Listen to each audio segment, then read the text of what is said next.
The suicide rate's never been higher. Kids are not happy. And all we're doing here, all we're doing is introducing the career pathways, introducing students of all ages, elementaries, middle, high school. And it's simple. We're just raising the awareness of the opportunities so they'll be aware of them. And believe me, since 2018, we have been in 34 different schools. 34. And our only purpose to introduce local students to careers in the building, manufacturing, and automotive industries, the trades, to provide an opportunity for hands-on educational experience in how to use the tools of various trades, to inspire students to discover their God-given gifts that will lead them to a career path that provides purpose and happiness. We're not doing it. We're not doing it. We're teaching them how to read and memorize and take tests. Sorry to tell you, but that's what we're doing. It is not working. Kids are not happy. Look, I don't want to change the system. I just want to introduce a menu to kids of the real opportunities that exist that they're not being exposed to. So that's our purpose, okay? And we're just a group of people. We're a volunteer group of individuals and companies inspired to connect young people by exposing them to career opportunities in the trades. We solicit individuals and companies to become involved and engaged in the education of the young people about the trades. Simple. This year, have we made success? Oh my goodness, yes. If you will please go to puttoolsinschools.org. And we've got an events calendar there. Hey, look, September 9th, 3:30 p.m., Put Tools in Schools, annual planning and review at Precision Plumbing. Just click on the date, pow. It'll come up, and it gives you where it's at, the times, and you can even RSVP and let me know you're coming. How great would that be? If there's in that, look, down on the 24th of this month, this is an important date, the 24th of September. That's a Tuesday. That's a Wednesday morning, the 24th, 7:30. Put Tools in Schools and Industry is going to show up at Queens Grant Charter High School out on Ottawa Road and engage the kids. And when I say engage them, we'll give them some activities to connect them to a particular trade, be it plumbing, be it electrical, be it carpentry, be it masonry, be it whatever. And that's what these trades career days are all about. But it works. This is our 5th visit to Queens Grant. 5th visit. And they love to see us show up. Us. It's an us thing. We think. We've got to make this happen. And it takes a village. So that's go to the puttoolsinschools.org. If you're in the industry, be it plumbing, electrical, whatever, and you want to experience a great experience and look at kids in the eyes, ask them the questions. It's amazing the feedback and what they tell you.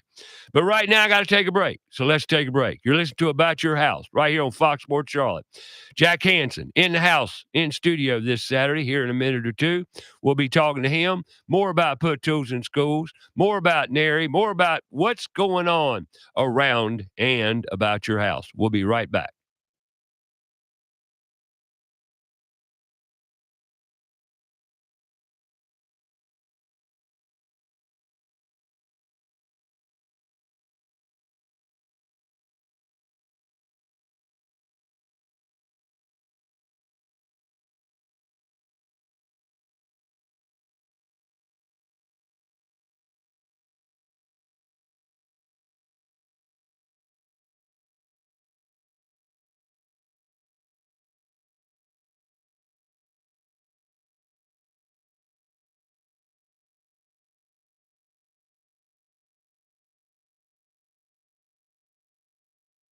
Find out more about the show? Go to our Facebook page, About Your House Radio. We'll be right back after a word from our sponsor. Whether you're building new or remodeling old, let ABS Insulating make it comfortable. ABS Insulating knows the business of comfort. Using the latest products and technology, ABS offers an array of solutions. Using fiberglass and spray foam, and all installed by certified technicians. ABS Insulating has been saving energy dollars with great customer service for over 30 years. They're a leader in the industry. Call them today, 704-821-4343 or absinsulating.com. Mike Libretto here, inviting you to come in and experience Charlotte's best New York pizza and great Italian food at Libretto's Pizzeria. Serving Charlotte proudly since 2008, Libretto's pizzas are sure to please by the slice or grab a whole pie. Pastas, entrees, great appetizers, sandwiches, and wings. A menu to please the whole family. Dine in or takeout, available 7 days a week. Visit us online at librettospizzeria.com or call us at 704-714-1442. That's Libretto's Pizzeria. Stop in and become part of the family. Carolina Foundation Solutions is a family-owned and operated company and a licensed general contractor in North and South Carolina, providing foundation solutions from the mountains to the sandy shores of the coast. At Carolina Foundation Solutions, our objective is to help educate, offer guidance, and provide assistance. With over 200 years of combined experience, our family of experts are ready to help protect and repair your largest investments. If you have a problem, we have a solution. Call 877-883-4626 or online, carolinafoundationsolutions.com. Owens Chimney Systems is known for all professional chimney services since 1989, including chimney cleaning, recommended annually, chimney evaluations and inspections, any and all chimney repairs and restorations, gas fireplace and gas fire log service, furnace cleaning, cleaning out one of the most overlooked appliances in the home. Get it done right the first time. That's Owens Chimney Systems at 704-554-9595. Or you can visit us online at owenschimneysystems.com. Have a comment or question for the show? Call us 704-227-8986. That's 704-227-8986. Now, back to the show.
Hey, welcome back. This is About Your House on Fox Sports Charlotte.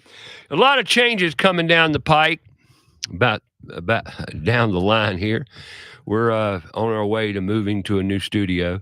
We will still be on Fox Sports Charlotte every Saturday morning, but it needs your help. And when I say I need your help, just like everybody needs help, right? We're going to take this to a new studio. But as of now, we're on Facebook Live. We're on YouTube Live. And if you're listening to us on YouTube Live, I have yet to ask this, but I was told and directed yesterday, it doesn't hurt you to push the subscribe button. Just subscribe to it, okay? Subscribe to it, and let's start there, and just be a part of the program a little bit here. And we're going to be on YouTube Live with every show. The shows will be the shows will be taped either Monday or Wednesdays, probably, and then they'll be downloaded and played on the spot Fox Sports every Saturday morning. But we will be live, and we're going to produce that show, and we need your participation. We need you to listen to us. But we're going to give you all that as we move to that format. We're going to be on Spotify, Facebook, YouTube Live, Fox Sports Charlotte, and various other platforms that you can listen to. We're going to have more podcasts. We're going to have About Your House, as we have here every Saturday morning. Nothing really changes except it will be taped. We will have a call-in number as well. And that call-in number will be published and put out there. You can join the shows whenever we or doing them live in the new studio, and a lot of great things. And we're going to put some programs together around Put Tools in Schools as well. Put Tools in Schools podcast. We're going to have shows with students, just students, talking about their educational experience and some private school, homeschool, public schools. We're going to talk to kids of all ages, because kids really are, and probably will be 16 to 18 years old, high school students probably. And we will have more students as well coming in here. So I'm really excited about the possibilities and what we're going to be doing. So tune in. That's About Your House. A lot going on. New website. We've kind of put the launch of the new aboutyourhouseradio.com website around the changes coming down. And Lord have mercy, the domino's been falling since about 2 months ago. One thing after the other, just popping. But right now, we're on our path. We're not going to give up the fight. We're doing some great things for the kids and their futures. And you know what? It's not just about the kids. It's about your future. Your future being, you would love to call a service company, be it a electrical firm, plumbing company, painting, whatever the trade might be. When you call somebody, you want somebody to step in there that knows what they're doing, experienced, knows their craft, and no problem, right? That's not the case much. I say much. There's some good craftsmen out there. There's some great people, but they're few and far between. And I know this because I'm out there listening every day and hearing my customers talk about what they've confronted, what they've seen, what they've experienced. And it's not all pleasant. Not all pleasant at all. And all we want to do is we're not going to figure out a way. We can only do so much. But we can't do anything without industry. Industry. Now, I say that all the time. What do I mean when I say we can't do anything without industry? Look, first of all, you've got to get into the schools to confront students. And better yet, it would be nice to get in front of the parents, because these parents are not even aware of the opportunities and the wonderful career pathways involved around the trades. So how do we do that? Well, the only way I can figure, and I've been around quite a while, been born and raised in Charlotte, been in the industry 55 years, and I was on the advisory board at CPCC for 18 to 20 around workforce development, and all we did was talk. And here we are. Well, some things have been done, and obviously the problem has risen. Mike Rowe, the famous Mike Rowe, that's been his soapbox for many years now. It's been mine for many years. Andrew Brown on LinkedIn, and I can go on and on and on with people who are involved. But one guy, well, let me stop here. I got a text here I got to respond to as well. But there's one guy, hopefully I can pull him up there. His name, Evan Jarrett. And there he is. I'm going to hang tight here, folks. I'm going to get this guy up in Philadelphia. Evan Jarrett. If you've ever been on LinkedIn, his name's Evan Jarrett. He teaches construction. Well, he's a construction trades instructor in the school district of Philadelphia. He teaches middle school kids. This guy's incredible. I'm reading about him. I'm currently teaching the only middle school building trades program in Philadelphia School District. This man is doing some great things with kids, middle school kids. That's the perfect age to get to kids. Perfect. If you can raise their awareness in adolescent, which middle school is, you'll capture them if they're interested. You won't lose them, because that's when I went astray. That's when they lost me. Because I had shop, I had art, I had band.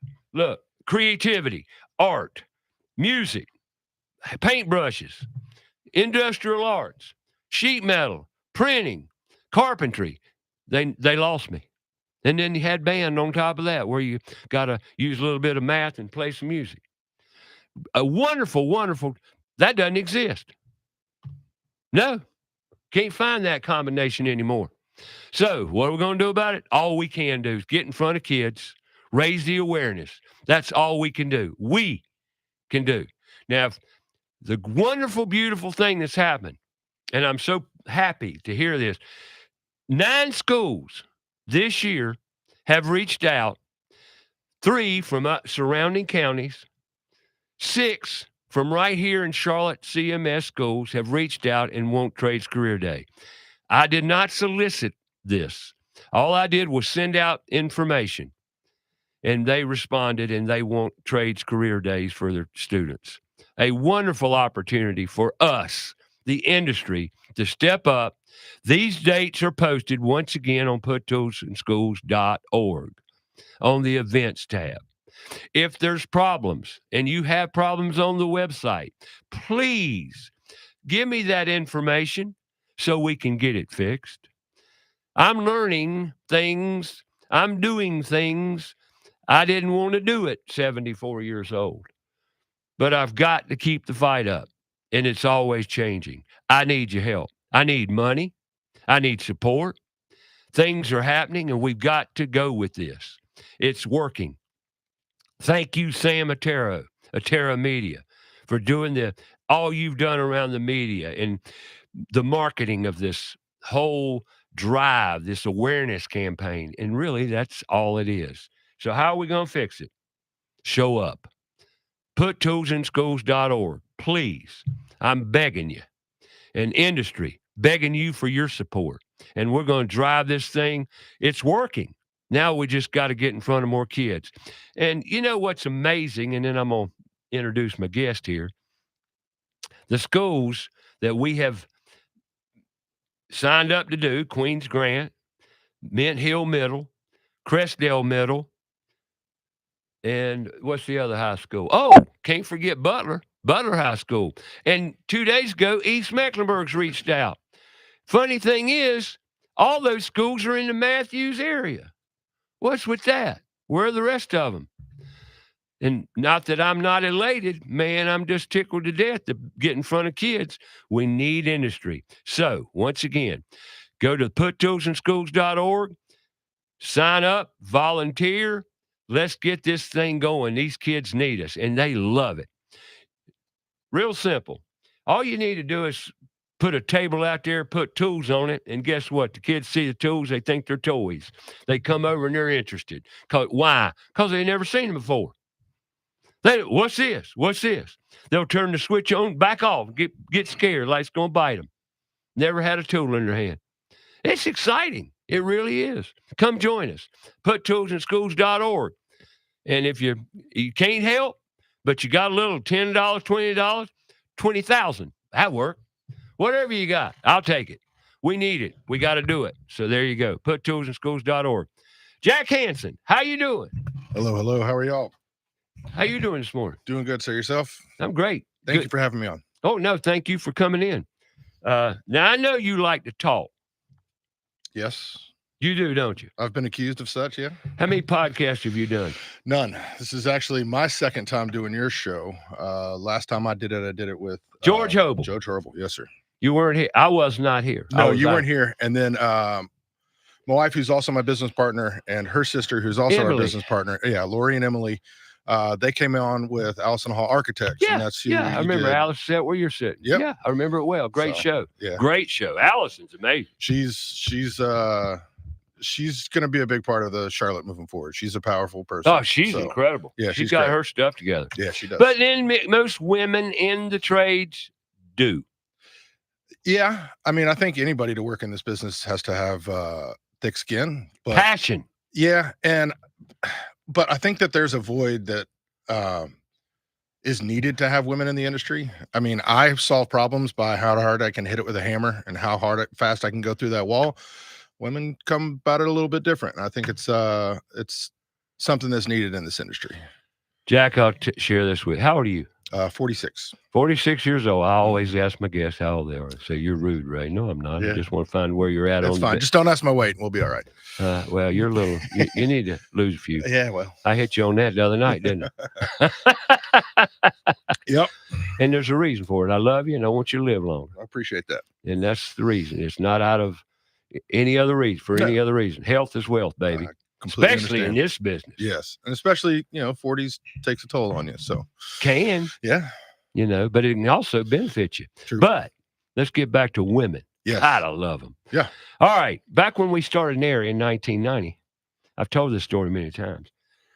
And I just said too, I've been playing this game for 55 years. Mhm. I was fortunate enough to be involved with the development of NARI of Charlotte back in the early 90s. And back when we started NARI, construction was predominantly a male-dominated industry. Mhm. And speaking of the numbers, we had 30 to 40 people show up at a NARI meeting. Mhm. 4 or 5 were women. That Yeah. was it. I can even name the first 4 that were members, and what companies they were in from memory.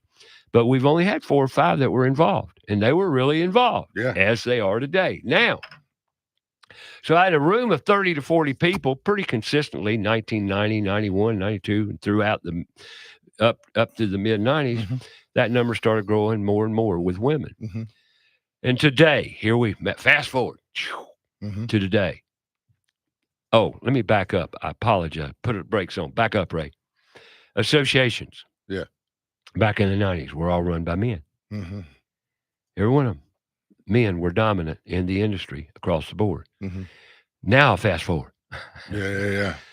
Not so today. You go to a NARI meeting. Matter of fact, the other night we went in the room where Wynn were having a fundraiser Mhm. around Stephanie Calderon's event, which I'm going to talk a little bit today. Yeah, great. Dove's Nest. It's a big Dove's something to Nest. support for sure. Yeah, and support. NARI does great things. Yeah. But the women in NARI Mhm. are a great big factor in getting things done. Mhm.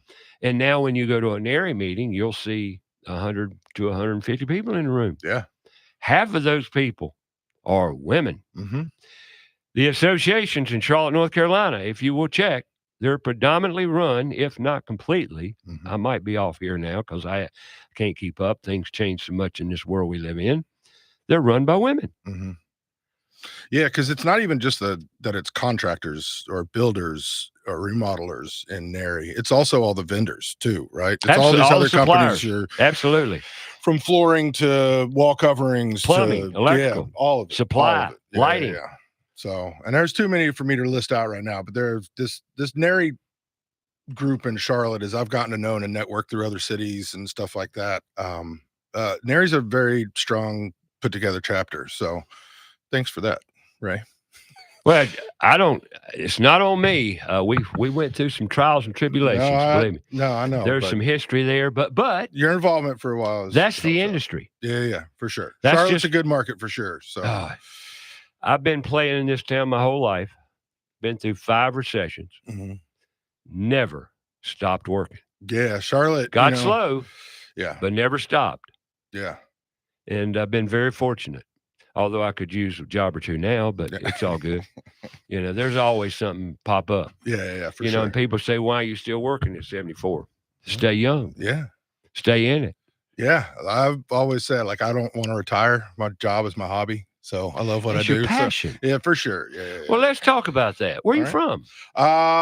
Born in a small town outside of Chicago, moved around a little bit, spent a majority of my time in Kansas City, Missouri, and also Round Rock, which is just outside of Austin, and Dallas, Texas, and then ended up here in Charlotte. How?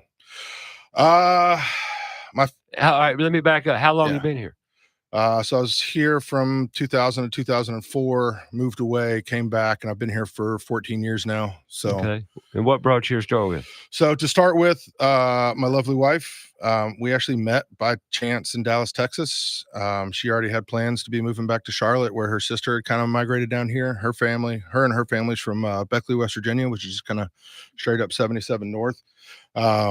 And so it's just kind of a natural progression for West Virginians to kind of move down to Charlotte. But they ended up here, her family ended up here, and then I followed her out here. And we really enjoyed Charlotte, moved away for a little while. We went back to Dallas. And Dallas was just a little bit too big for us. And Charlotte, in 2000, was still kind of growing a little bit. It was, people were still giving you directions of the old Johnson farm or the old oak tree that fell down 20 years ago. Yeah. Have we blowed up since 2000. And so when we moved back, whatever, 2011 or whatever it was, Charlotte was just really starting to kind of pop off. And really the last decade, it has just turned into a proper city, a proper, like, getting a destination. We've really enjoyed the growth of it. You know, I've worked for 3 other builders while I've been here. I've had my company since 2016. And the remodeling here specifically, because that's who I've worked for. Yep. Well, give me your roots. All right, you're a remodeler. Hansen. Yep. We're going to talk about Hansen Renovations, okay? Yeah, go for it. You know, because you're from Yeah. where'd you go to school? So I did not go to college. I spent I don't care about that, Yeah, but where me did you go to elementary school? Where were you raised? Kansas City, Missouri is where I went high school, or grade school and high school. And then after that, it was traveling. You got siblings? Yeah, I got a brother and sister. They're both in Atlanta with my parents. They're all in Atlanta, and all the rest of their families and extended families. Where are you at in the pecking order? I am the youngest of the youngest of the youngest. So, yep, You the youngest baby. grandkid, youngest son. You the baby. Yeah, I'm the baby. For Okay. sure. Did you grow up parents still with you? Yeah, parents are still great. What'd you do? Dad do? My dad was in life insurance. Okay. So and the interesting thing about life insurance is you don't really progress through a company. You almost have to kind of jump around.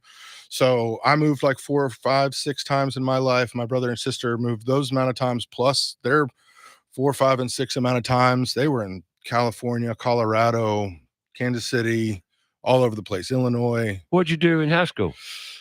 I just played sports.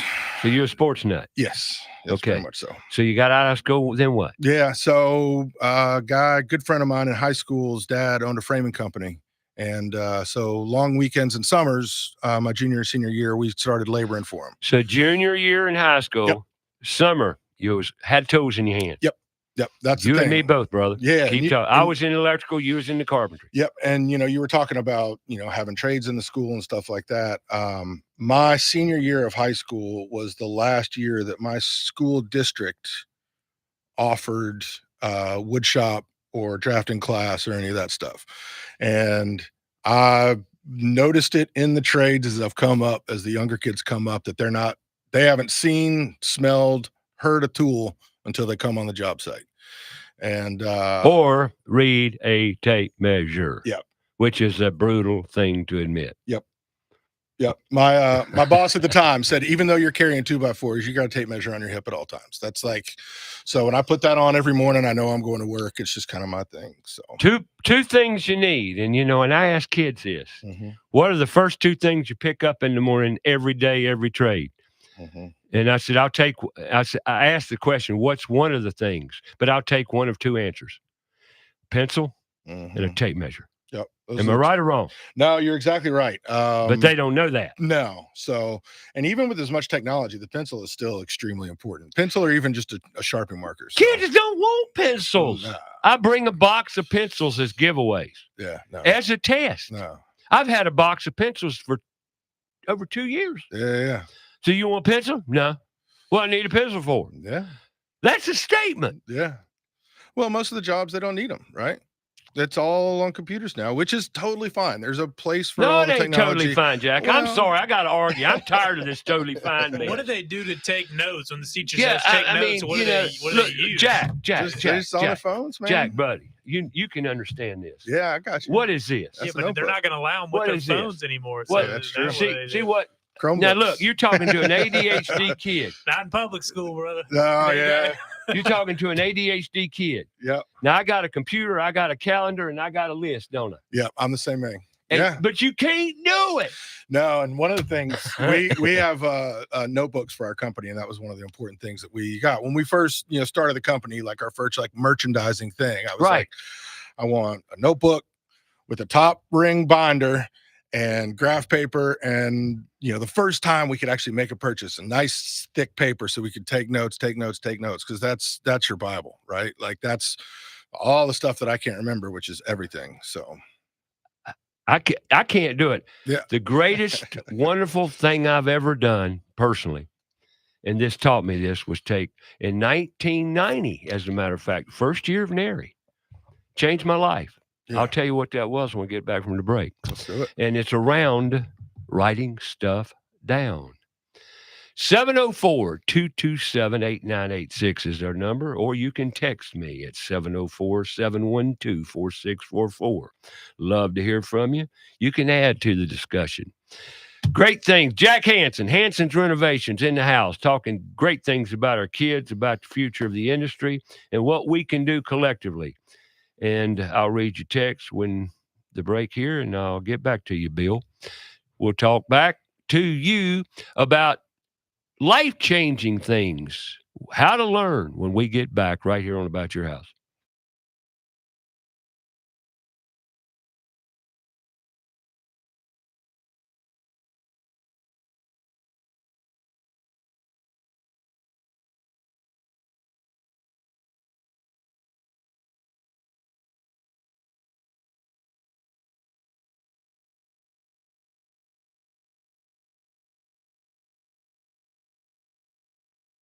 Want to find out more about the show? Go to our Facebook page, About Your House Radio. We'll be right back after a word from our sponsor. There's big news in the Carolinas. Queen City Audio, Video, and Appliances is now Queen City Home Store. For over 70 years, we've been your trusted retailer for appliances, electronics, and more. Now, we're taking it to the next level with a new name, a fresh look, and more ways to serve you, offering the same outstanding service you've always counted on, while bringing you everything you need for your home. Queen City Home Store. Same great service, more possibilities. Visit us at queencityonline.com. This is Tyler White with Crown Town Cannabis. Are you tired of regular, old, boring, gummy cannabis edibles? Well, now, at all Crown Town locations, we are carrying the Whole Damn Bakery. The Whole Damn Bakery is our line of freshly baked, scratch-baked goods made right here in North Carolina and delivered weekly to our locations. We have everything from chocolate chip cookies, oatmeal cream pies, brownies, and other cereal bars that you can come in and check out weekly. Please just ask your bud tender to point you in the direction of the Whole Damn Bakery. The professionals at Kilo Exterminating Company have over 70 years of experience in pest control. Throughout the years, they always pride themselves on maintaining the highest standard of quality and customer service, with every technician being state certified. And moisture readings are standard with every inspection. Their top priority is ensuring your home is free from pests such as ants, mosquitoes, termites, and any other pests wreaking havoc on your home. That's Kilo Exterminating at 704-333-9855 or online, kilo.biz. That's 704-333-9855. Hi, I'm Sam Attero of AteroMedia.com, and I love empowering my clients and partners to make the most out of today's latest digital media tools. We specialize in building production systems and podcast studios for small to mid-sized churches and local businesses here in Charlotte. Do you need new media production gear? Do you need help learning how to use it? You're in great hands with our family business, Attero Media of Charlotte. That's ETTARO Media.com. Have a comment or question for the show? Call us 704-227-8986. That's 704-227-8986. Now, back to the show.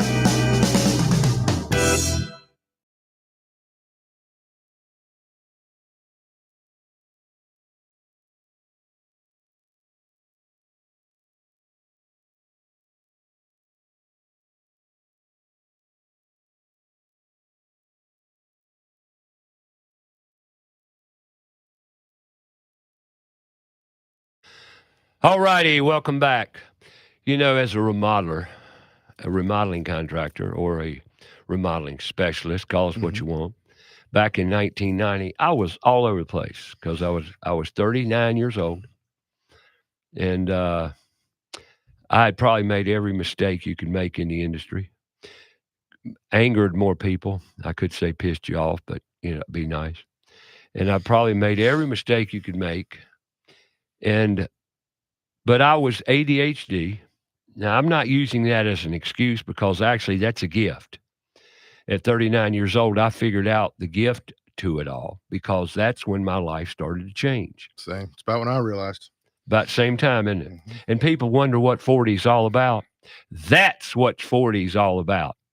It's about the time you wake up and your head's probably all the way out, if you get my drift. And you're seeing life for what it really is, and you know where you're going. you've got a good idea where you're going at that time in your life. Am I right or wrong, Jack? Yeah, no, you're completely right. You've made enough mistakes to realize not to make the same ones over and over. You would think. Yeah. You would think, right? But some of us are stupid and hard-headed like me, and I own that. But sometimes the mistakes are fun. So. Well, that's the only time you learn. Mm-hmm.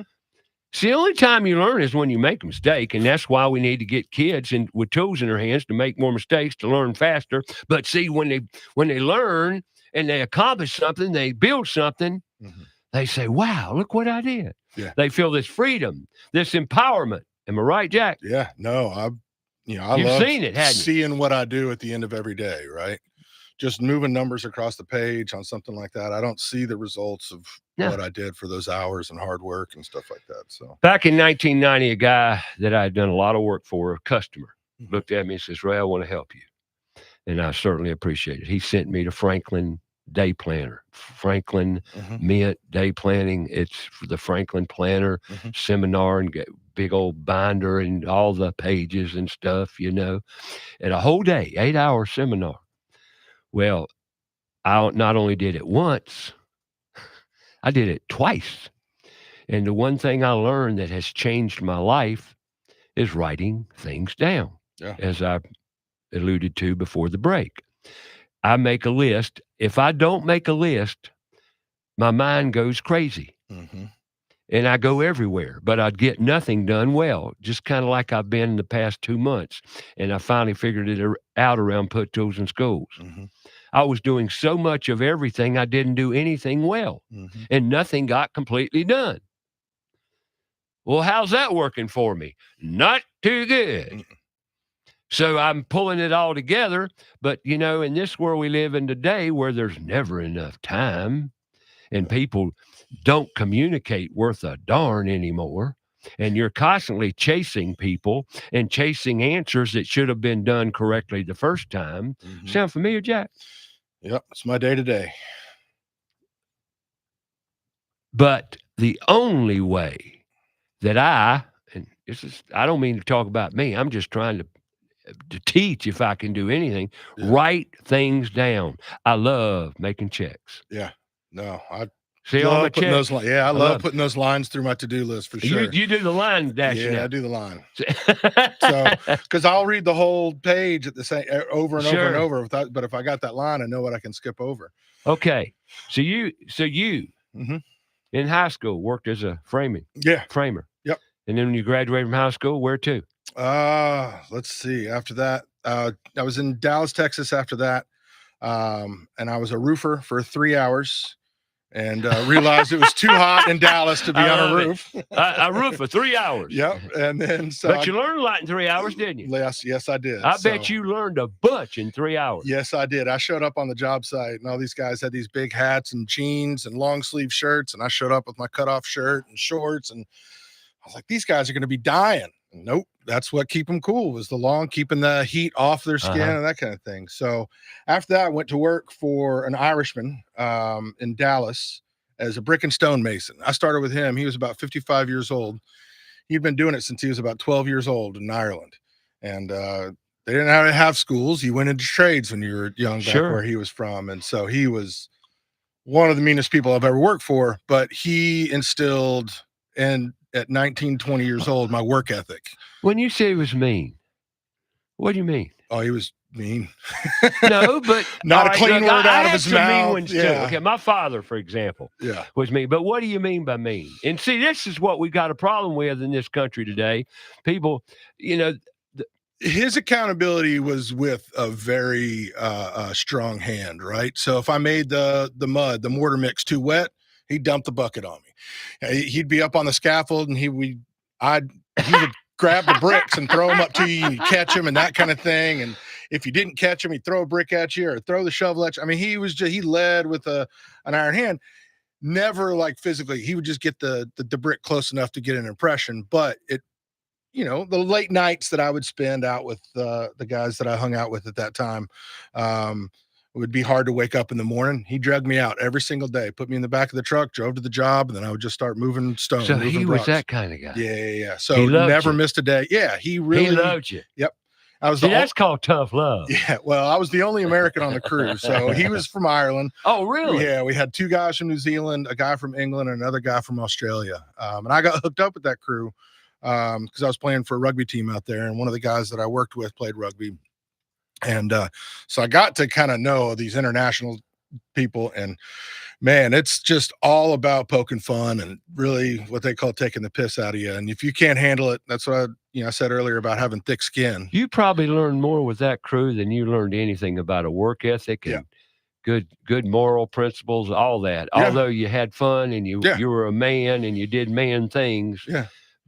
But also that's like the thing that I love about my job is I love the problem solving of remodeling, and I certainly love the clients and that kind of thing. But being a former athlete, playing all through high school, and I played rugby after high school and with men's clubs and stuff like that. But that feeling of a team, I get that with my plumbers, my electricians, my framers, my drywall guys. Like that's my teammates, right? Like I come to work every day, and that's what I'm ready to do is like hang out with them.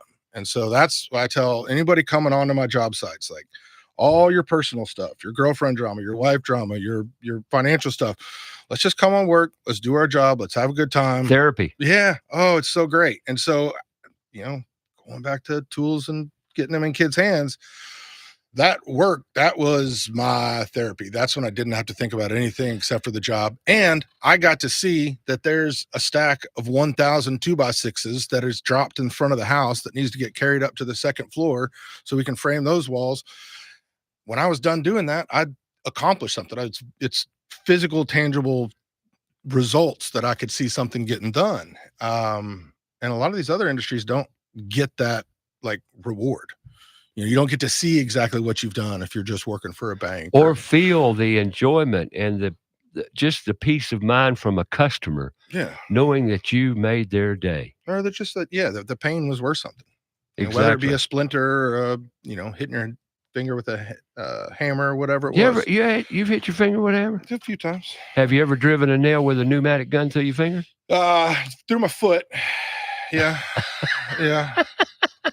I love the battle cry. I was getting ready for a home show down at the Merchandise Mart back in the day when home shows were more than what they are today. And home shows have died. Yeah. Internet killed them. Yep. Shot them. Yeah. Anyway, I was putting a platform together and said, "Pow!" Yeah, right through my index finger. Oh, yeah. I just pulled my finger off the nail, got some electrical tape, wrapped that sucker up, kept on again. I was just getting ready to say, I was lucky. The other important tool in your toolbox is your first aid kit, which is your shop towels and your electrical tape. It's the best bandage you can get. So, and sometimes you need paper towel to wrap the paper. Yep. Tear off a little corner, wrap it with the electrical tape. So, I just got 7 stitches several months ago. And how'd you do that one? Yeah, working too fast, not thinking. Oh, so, on a Friday? No, it was a Monday, so I had all week to deal with it. So. Normally, most of my blood flowed on Fridays. Yeah, I don't know what it was about Fridays, but ready for the week. I talked to my constituent in all metal dryer vent business that I sold it to yesterday. Yeah. He worked for me for 13 years. We were talking about blood. Yeah. Oh my gosh, with that dryer vent too. Oh, it's all sharp edges. Well, I do vent work in kitchens. And I said, we both agreed we don't get out of the job without bleeding. No. Every job we go to, we bleed. Yeah. People say, you want a Band-Aid? No, I got it. Yeah. No problem. Well, you need a Band-Aid. No, I don't need no Band-Aid. Yeah. My electrical tape. Yeah, that's right. And if it's bad enough to bleed, you just wrap it up in electrical tape and keep getting it if you're lucky. Now, there's times where, look, we talk about these stories, and I got to put a little caveat here. Safety first and foremost. Always. Every child should learn, every kid coming up, we're going to teach OSHA rules. Mm-hmm. Now, OSHA's a little over the top. Because when they tell kids they can't hold tools at 16, you've broken every rule in the book. In my book, just Ray Terry talking. 16 years old, they should have had a skill saw in their hand and every other tool, frankly. Mm-hmm. That's where you learn from. Safety. No, we don't want them hurt. We don't want any fingers missing. We want to teach them safety. Mm-hmm. That blade will cut your finger off. Mm-hmm. It'll cut the wood. You think it'd cut your finger off? Mm-hmm. That side grinder, it hurts when it hits, believe me. But you know what? You're going to get hurt. Mm-hmm. That's how you learn. Mm-hmm. Right? Yeah, absolutely. So, and you have to kind of deal with whatever that pain is, whether it's lifting something heavy or, what have you. But yeah, no, pain is certainly a part of the industry for sure. So we want to be careful. We want to use safety methodologies in building and, safety tie down, safety. Okay. We want to be safe. No falling off roofs, no falling off the second floor. Yeah, it's kind of like the Amazon. Everything out there is everything out there hurts. Yeah, and those holes in the floors, don't walk to them. Walk around them. That fall hurts, but it's not the fall that gets you. It's that sudden stop. Get you every time. Hurts. But hey, we've all made it this far. Let's keep on getting it. We can tell war stories, but we must learn from each and every one of them. 1,000%. At the end of an accident, you got to sit down and say, now what did we learn? What do we not want to do again? We're going to take a top of the hour break. Jack Hansen's in the house, Hansen's Renovations. PutToolsInSchools.org. Please, let's make a difference.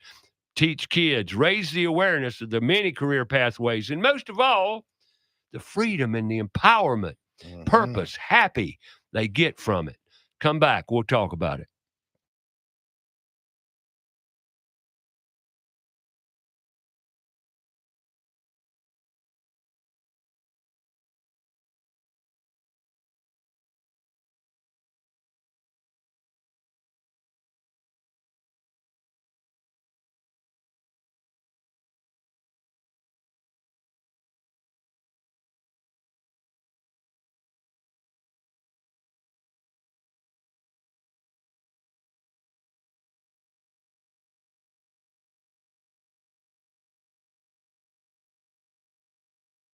Well, you don't have to worry about it. I'll check with Lori. Yeah, she's the one. Grab another cup of coffee and join us for hour 2. We'll continue to discuss Put Tools in Schools, what's on the horizon, and what we can do to help the children. And more about Jack Hansen's story of Hansen's Renovations. So stick around. Lots of great information coming your way. About Your House is brought to you in part by PutToolsInSchools.org, connecting students to tools of the trades and raising awareness of the many career pathways. Also brought to you in part by Queen City Home Store. Queen City Home Store is a family-owned store serving the Carolinas for over 70 years. They're the largest independent appliance retailer in the Carolinas, constantly growing and taking pride in the experience that they offer customers with a knowledgeable sales staff, product selection, and lowest price guarantee. So sit back, relax, and enjoy some time with us. And now, here's your host, Ray Terry.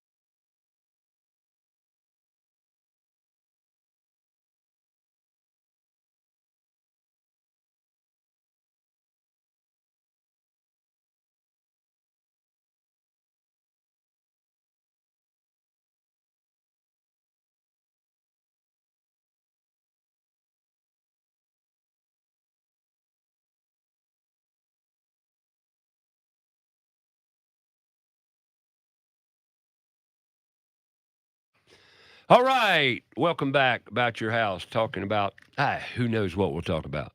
We'll talk about what you want to talk about. Give us a call, 704-227-8986. Jack Hansen in the house. Sir. Hansen's Renovations. Talking to Jack, Jack is another great 46-year-old gentleman from out Midwest. Came up through the ranks, through Dallas, Kansas, many other places. Lands up in Charlotte, started Hansen's Renovations. But now let's go back a time. You said you worked for the Irishman. Yep. Doing masonry work. Yep. And so how long that last? I was with him 3.5, 4 years, something like that. Did masonry work. Yeah, it was great. We didn't do like big long walls, right? So he wasn't like a bricklayer. We did a lot of really cool stuff. Stone pool surrounds. Stone mason. Yeah, stone mason for sure. Like limestone's a big thing down in Dallas, Texas, and Texas in general. So we did a lot of limestone work. We did pizza ovens, custom pizza ovens for restaurants, for homeowners and stuff like that. So a lot of more decorative custom stuff. Well, you're a great example of I came up in the same way. But I got there differently because I was, coming up on a multifamily project, apartment project. And I was a curious type, so I would go out and engage myself with the concrete guys, doing flat work, curb and gutter, whatever. I would go out there and grab a trowel, and they would teach me.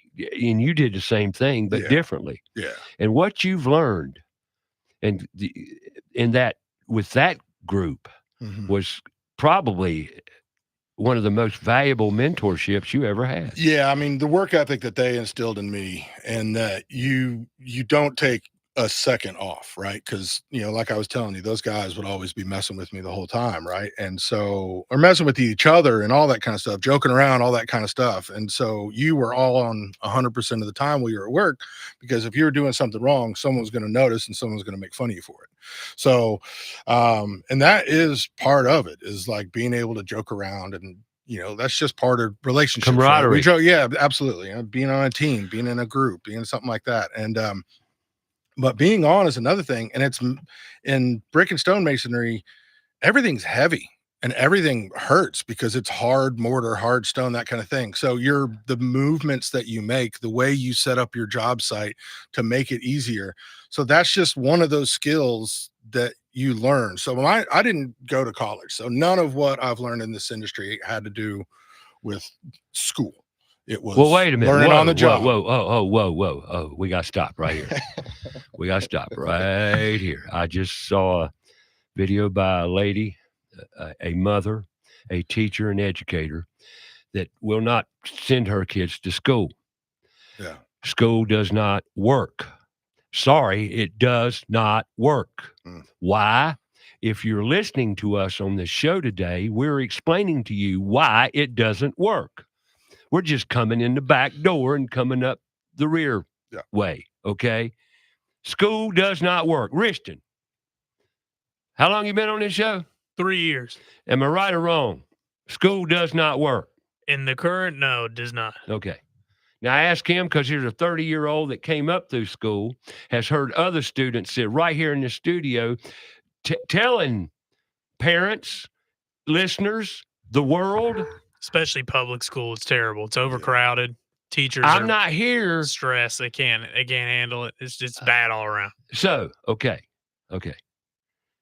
What we're talking about is school. What you came through is school. What I came up with is school. We learned through application, absolutely, through life, through involvement, and getting hurt, and making thousands of mistakes. That's school. Yeah. No, I mean, I so you went to life school. Experience. Yeah. And I had a superintendent of public schools walk up to me, shake my hand. Now, I'm not bragging, folks. I swear I'm not. Grabbed my hand and squeezed it. Good gosh, my hand thought it was going to come off. Said, boy, why aren't you teaching? Yeah. And I laughed, said, I have not been to college. I have no formal education outside of high school. He looked at me and he said, son, you have a PhD, and you learned it the hard way. But nobody recognizes it because it's not. Yeah, I always say that my university was working, right? So it is. Yeah. And you just learn in a different way, right? Hands-on application. For sure. So, and then any of the times that I did succeed in school, it was in my shop class or in my phys ed class or at the sports that I played, because that's where your heart and soul was. I'm a visual, tactile, like active person, right? So some other people can read a book and they're retaining all that and they can put that back out. And then that's just, I'm a ADHD. I used to say I was a sufferer of ADHD, but you're exactly right. It is a bit of a superpower. It was about 38, 39, 40 years old when I started to realize it. Yep. When I started to kind of train myself and understand. So wait a minute. Yeah. There's value to this stuff. 1000%. Yeah. All right. When you got through masonry. Yeah. What'd you do? Oh, masonry. Going After back that, in time here, Jack. yeah. So after that is when I really got into carpentry, and carpentry is where I thrive. So I worked for a couple builders, started acquiring some tools. I bet you love to do trim work, Yeah, don't you? yeah. Yeah, I love trim. So the custom stuff. So, and that's what our company is. That's We're- creativity. Yeah, so that's where the creative side of my ADHD gets to come out and gets to flourish because I It's can't where draw. your genius comes out Yeah. too. I can't draw, but I can. If you give me a drawing, I can recreate it in wood or figure something out. And the other thing that I love about what I do is the problem solving aspect, which is why I love remodeling so much. All right, let's stop there a Okay. minute because I got you. Yeah. Believe me, I got you. All right, you went into carpentry. Yeah. Doing what? It started out trim and then hanging doors. New construction, subdivision work. What Yeah, kind of the one builder that I worked for, we did a little bit of everything. Builders. So yeah, so I was working for builders. So the one guy that I started with, we would do everything. So we started with the demo, and then we would go back to the framing, and then we'd have plumbers, electricians that come in, HVAC. Don't want to forget those guys. trades? Oh yeah, Get the trades in there, and then we would hang the drywall, and then they had a drywall finisher that he would come and do that. And then we come back in and we do the trim and hanging the doors, and then the tile guys would come and do their thing, and then we do the painting. So you ever finished concrete? yeah, I did, man. It's too much hurry up and wait because it's I get know, everything set but up, you did it. and then yeah. So, But you did it to know what you're doing and know what they're doing, and then that's enough to tell you, say, I ain't doing that. yeah. Although I poured a lot of mud in my life. Yeah, no. I finished a lot of concrete. I loved it Yeah, until I didn't. no, I'm 6'4", 260. So getting up and down is not good. So I don't do floors, and I don't do tile, and I don't do concrete. But you So, did. Yeah, I've done I anything bet you've and done everything. floor. Yeah. I bet you done some fabricating on countertops, Yep. hadn't you? No countertop work. Oh, really? No. So I've done tile and all that kind of stuff, but no fabricating of countertops, unless it was laminate and wood and stuff like Well, that. that's fabricating. That's true. I bet you've done a lot of fabric, and I know you have. That's Yeah, the whole absolutely. point behind, okay, you did work for a builder. Yeah. How long that last? I don't know, a couple years. He was not great dude, and so I got out. I Yeah. love the way you thought about that before you spit it out. He was a not great dude. No. So and I love it. you'll come across that in any industry or whatever. Oh, but, absolutely. yeah. Especially construction It's and the amazing. trades. Yeah. That's one of the big problems we're having in the trades. And we talked about women. Mhm. Women coming on the work Yeah. place, and language, mannerisms, Mhm. morals, values, okay, Mhm. being nice. It typically isn't associated with the construction industry, or was not. Right. And we've got some work to do. Yeah, construction industry, the restaurant industry kind of creeps into that same kind of, Yep. they're Not saying it's right. no, they're kind of funnel industries for people who can't really, make it in Corporate America. exactly. So I'm a little gonna bit put it rougher like around that. the edges and that kind of thing. But that's kind of the beauty of the people that we get to work with, right? So we That's get, it. from the clients to the designers to the installers to, everybody's got, one thing when I talk to everybody and they're, I say, leave the personal stuff aside and come onto the job site. Everybody has a story and everybody has something that they're dealing with. And what I do is like bring everybody together and that kind of team aspect of everything. And we all have to get along despite all of our differences. Race, ethnicity, sex, background. We're all in it together. 1,000%. And that for me is the fun part. I love seeing the difference and all that kind of stuff, Yeah, it's great. Yeah. But yeah, so just managing personalities is probably at my point now is the biggest skill that I've had to hone now owning a company. And it goes right back to what I said about everything. Is Mhm. what's the most important thing we do every day? Put our tape measure and pencil. Communicate. Communication. Yeah. Is communicate. Yeah. And you said it. Yeah. Now, see, you're a remodeler. Yeah. I don't think you'll ever be anything else. Mm-mm. Because remodeling, I worked in building just Mhm. like you, and I did this, I did that, and it is. But then a recession hit. You were always kind of, since I see how you came up, Mhm. you were picky. Yeah, I guess so, huh? You were picky. because you were taught to be picky. Yeah, for sure. Well, you told me this in your story. Yeah. And so you were really, on target. Yeah. And you were taught to be. Well, just not. That was hard to deal with in new construction. Mm-hmm. Was it not? Yeah.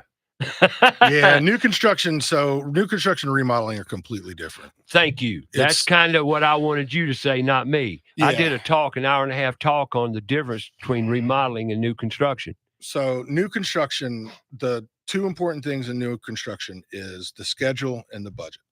It's money and schedule. It's how long is it going to take for me to make as much money on my investment?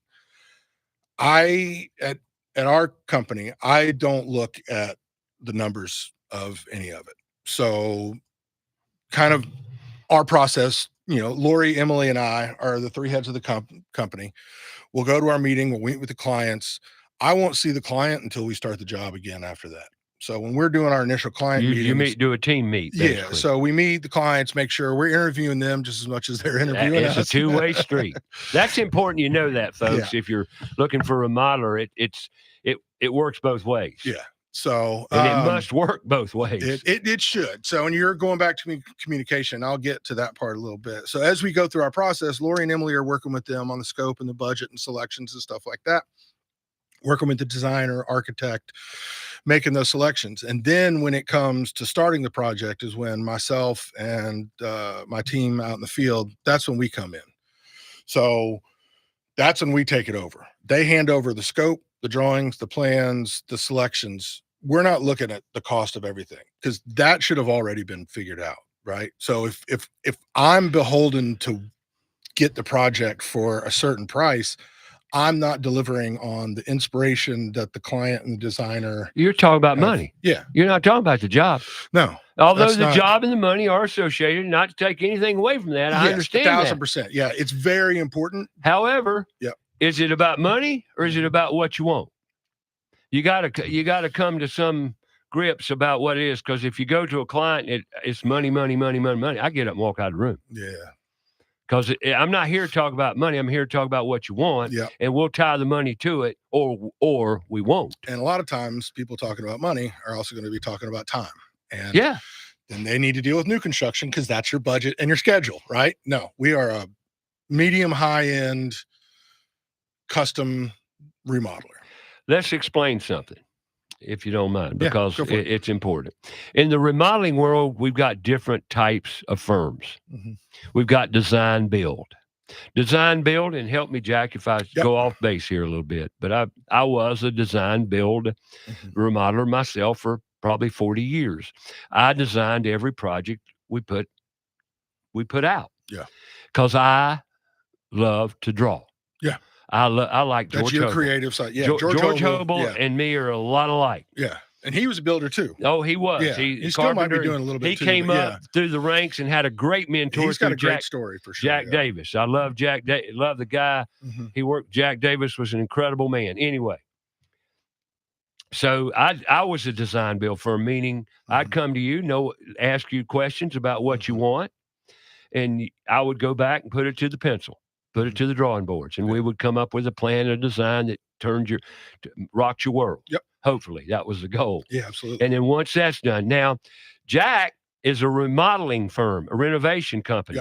Yep. How does your system work? So we are not design build. Okay. I want to clarify. Yeah. So we have a group of architects that we work with, predominantly Miss Allison Hall. She's been on the program. Yeah, great, she's been on the great gal. Yeah.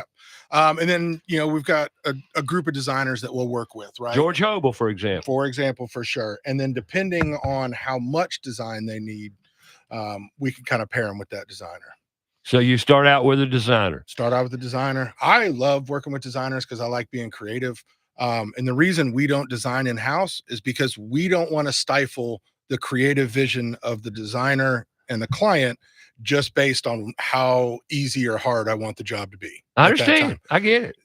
Coming at it from a different way, but 1,000%. Results are going to be the same. Let me be the mediator between the design, the engineer, and the execution. And that's what we are. We are executors. We just do it. We're going to talk more about remodeling. Remodeling's a fun art. I call it an art because it is the artistic side of building. It is for for sure. sure. Yeah. We'll be back. Talk about it right here on About Your House, Facebook Live. Tune in, YouTube Live. Subscribe to us. Help us out. PutToolsInSchools.org. We'll be right back.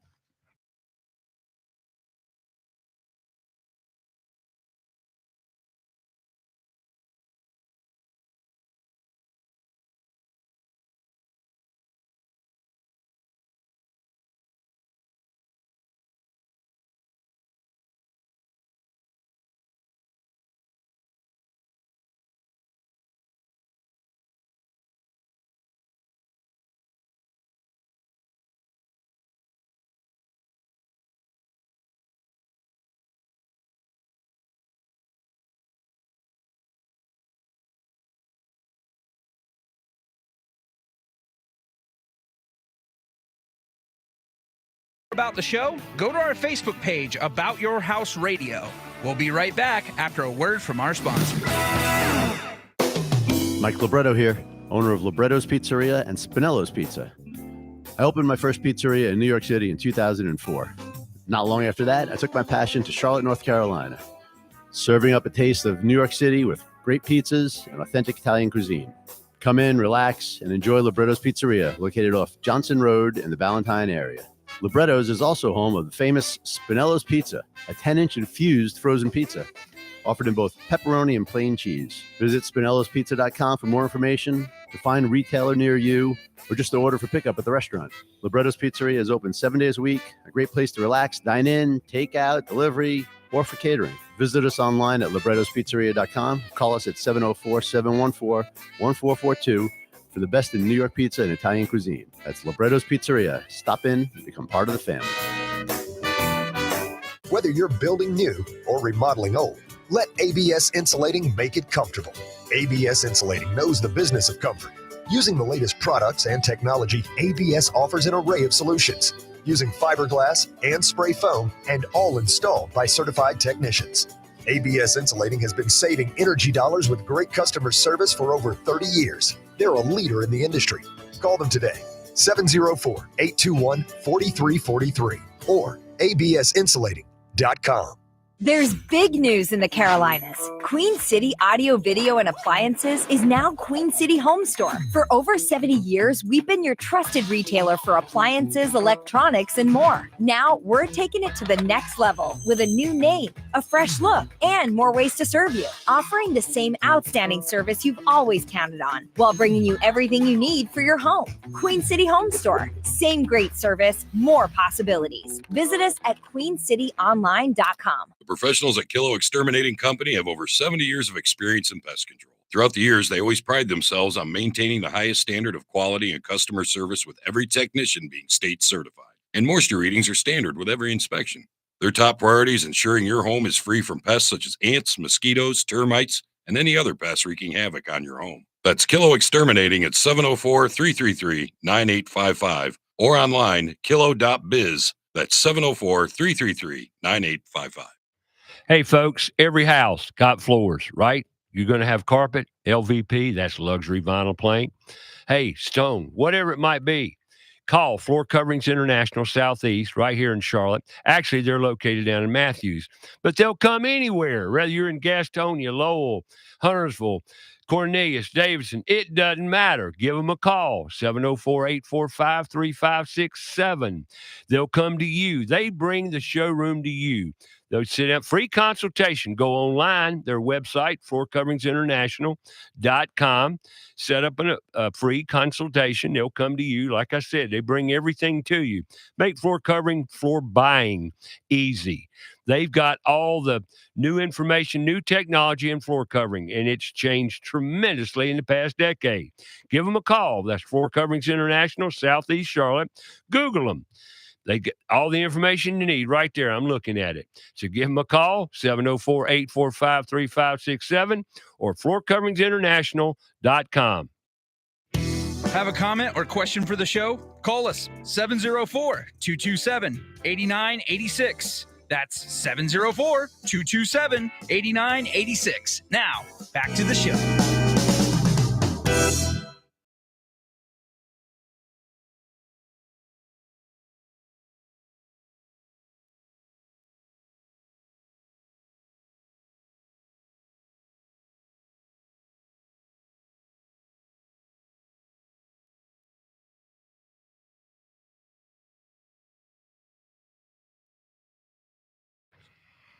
Okay, got Jack Hansen in studio today. We're talking Hansen's Renovations, remodeling, and what all's involved. Teamwork effort. Yep. I've always looked at remodeling as a big puzzle. You know, it's not new construction. New construction's a big puzzle too, but they're looked at from two different vantage points. So It's almost like adding a puzzle onto an existing puzzle, right? Because essentially, whether it's an addition tying back into another house, or adding a second story to a house, or going out the back of another house of the house, you're still trying to make your puzzle work with the existing puzzle, and you want to make your puzzle look as much and feel the same way as the existing puzzle that you're trying to match, right? When the job's over, you don't want it to look like it was been added on to. You know, Charlotte has a lot of history, right? So one of the, some of these great neighborhoods, your Dilworth, your Myers Parks, your Elizabeth, stuff like that. We're working on houses that are from the early 1920s, 1950s. Dog crates. Yeah. So I call them dog crates. But making those houses and keeping those houses here and keeping the charm of that style of home, but then putting the wonderful modern products that we have to be able to use now inside of the house while keeping the outside kind of looking the same, and blending, those two things kind of coming together. Is one reason I really enjoy remodeling in Charlotte, is because of these old homes that we get to work on. When I was in Dallas and Kansas City is another, community that its history started early. Dallas kind of, it came up, later than, most communities and stuff like that. So not all as much of the expansion has the same amount of charm as most of these neighborhoods around Charlotte and stuff like that. So Charlotte has got a lot of history, and it does. Yeah. The first subdivision, I always ask remodelers, the immigrants, which you are coming into Charlotte. For sure. What was our first subdivision in Charlotte? What do you think? It was Dilworth, wasn't it? It was Dilworth. Yeah. You're right. Spangler Construction. Yeah. Wow. Yeah. So my wife and I drug our, which is right here where we're at. Yeah, we're in the middle, right here, Dilworth. My wife and I, we drug our 14-year-old daughter.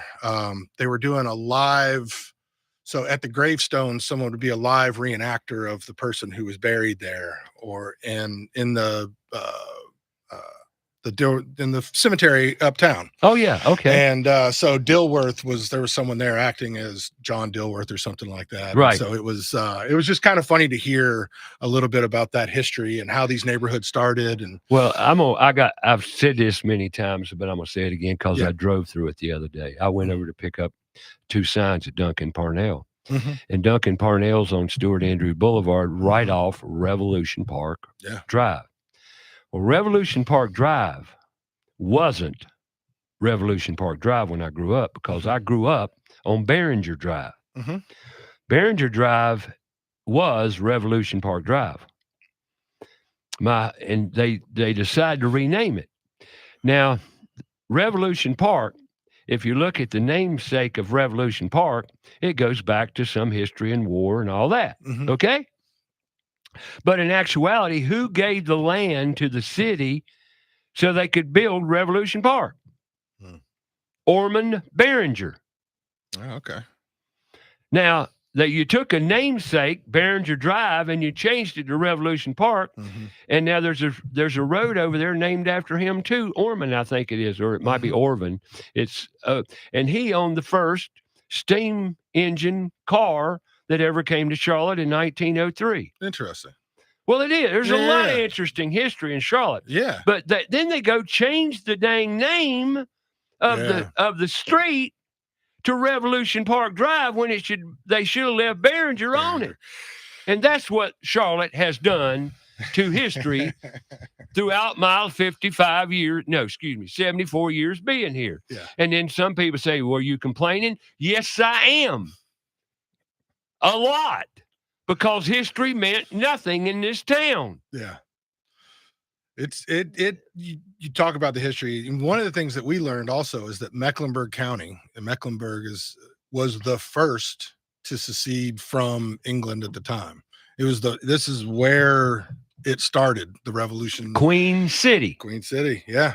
So I thought that was an interesting little fact that we learned. when we Well, were out there. it is. I probably learned it in school, but I was too busy worrying about getting to shop class next. So. Well, I love my city. I do. And Yeah, Charlotte's great.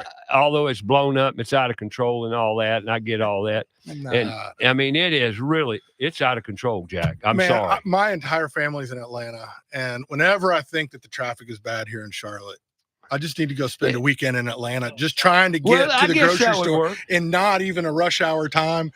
If I have to add 15 minutes to my commute because of rush hour in Charlotte, it's all right. And you see the way these people in Atlanta drive on the interstate. It's a total different ballgame. It's chaos. So sorry to my Atlanta family out there listening. Don't mean to trash your city. So. Well, a lot of people I have compared Charlotte to Atlanta in the growth, but I don't. I don't go to Atlanta. Honestly, I haven't been to Atlanta proper. I don't think ever. Yeah, I have to say that. No, I never have been downtown. Only Atlanta. 4 hours away, Ray. I know. Okay, whoopee.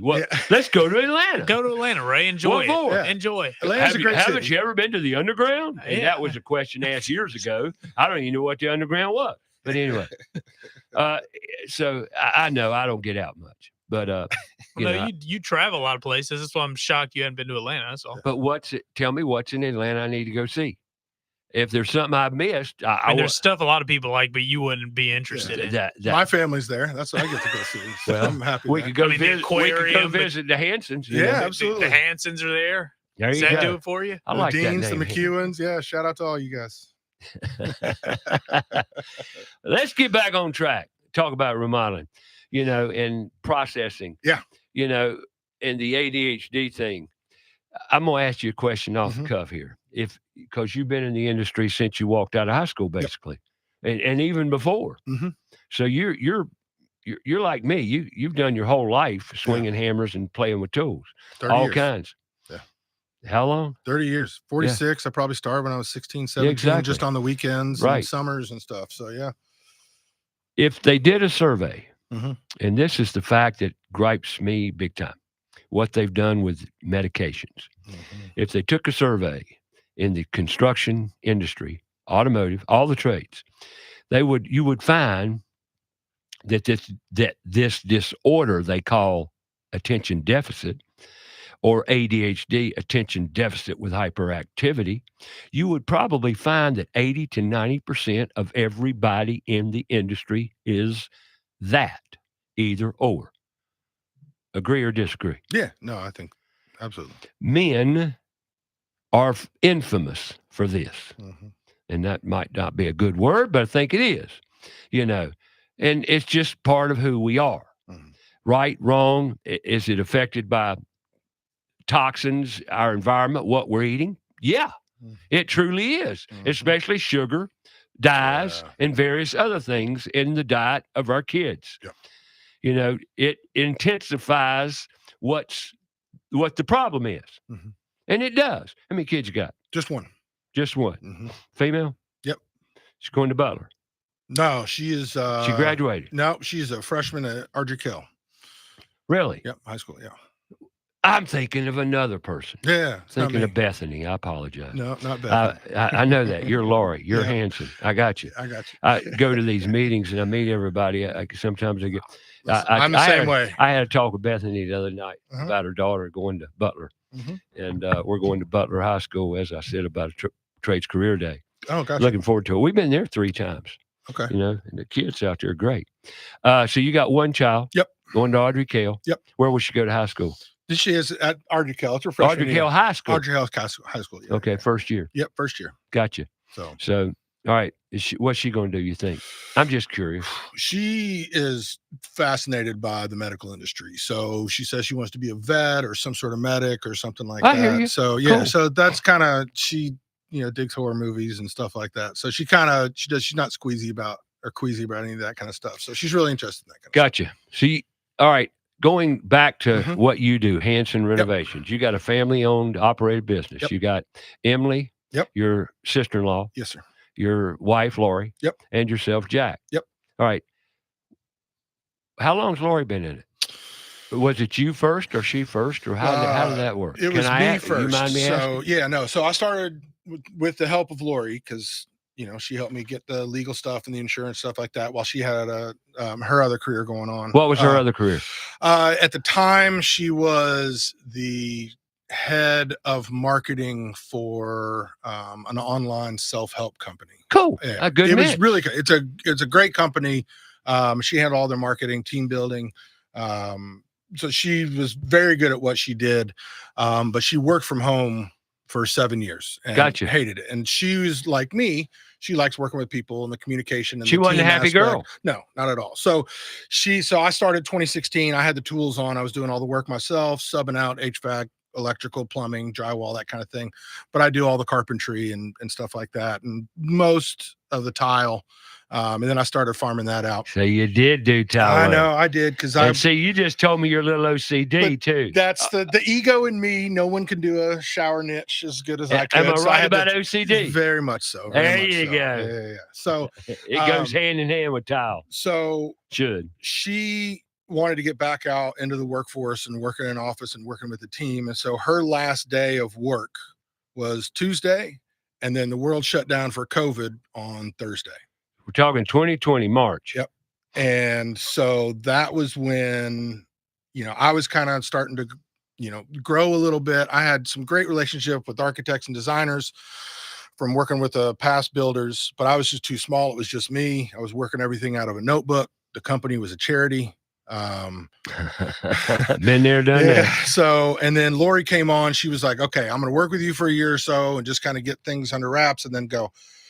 Then she stayed on. She saw I needed help. And she said, the first thing you need to do is you need to take your tools off. You need to start basically yelling at adults to do the job that they're getting paid to do. And so that's my main job now. I'd call it teaching. Yes, teaching. No, seriously, don't you? Yeah. No. So we don't have enough of yous and me's in this world right now. Yeah. So because you're teaching. Yeah. So she stuck around a little bit longer than she was planning on. And then she was like, there's an opportunity for you to make a proper business out of this, and you and I to make a proper business out of this. And she went and sat and got the GC license for the company. So she is the license holder for Hansen's Renovations.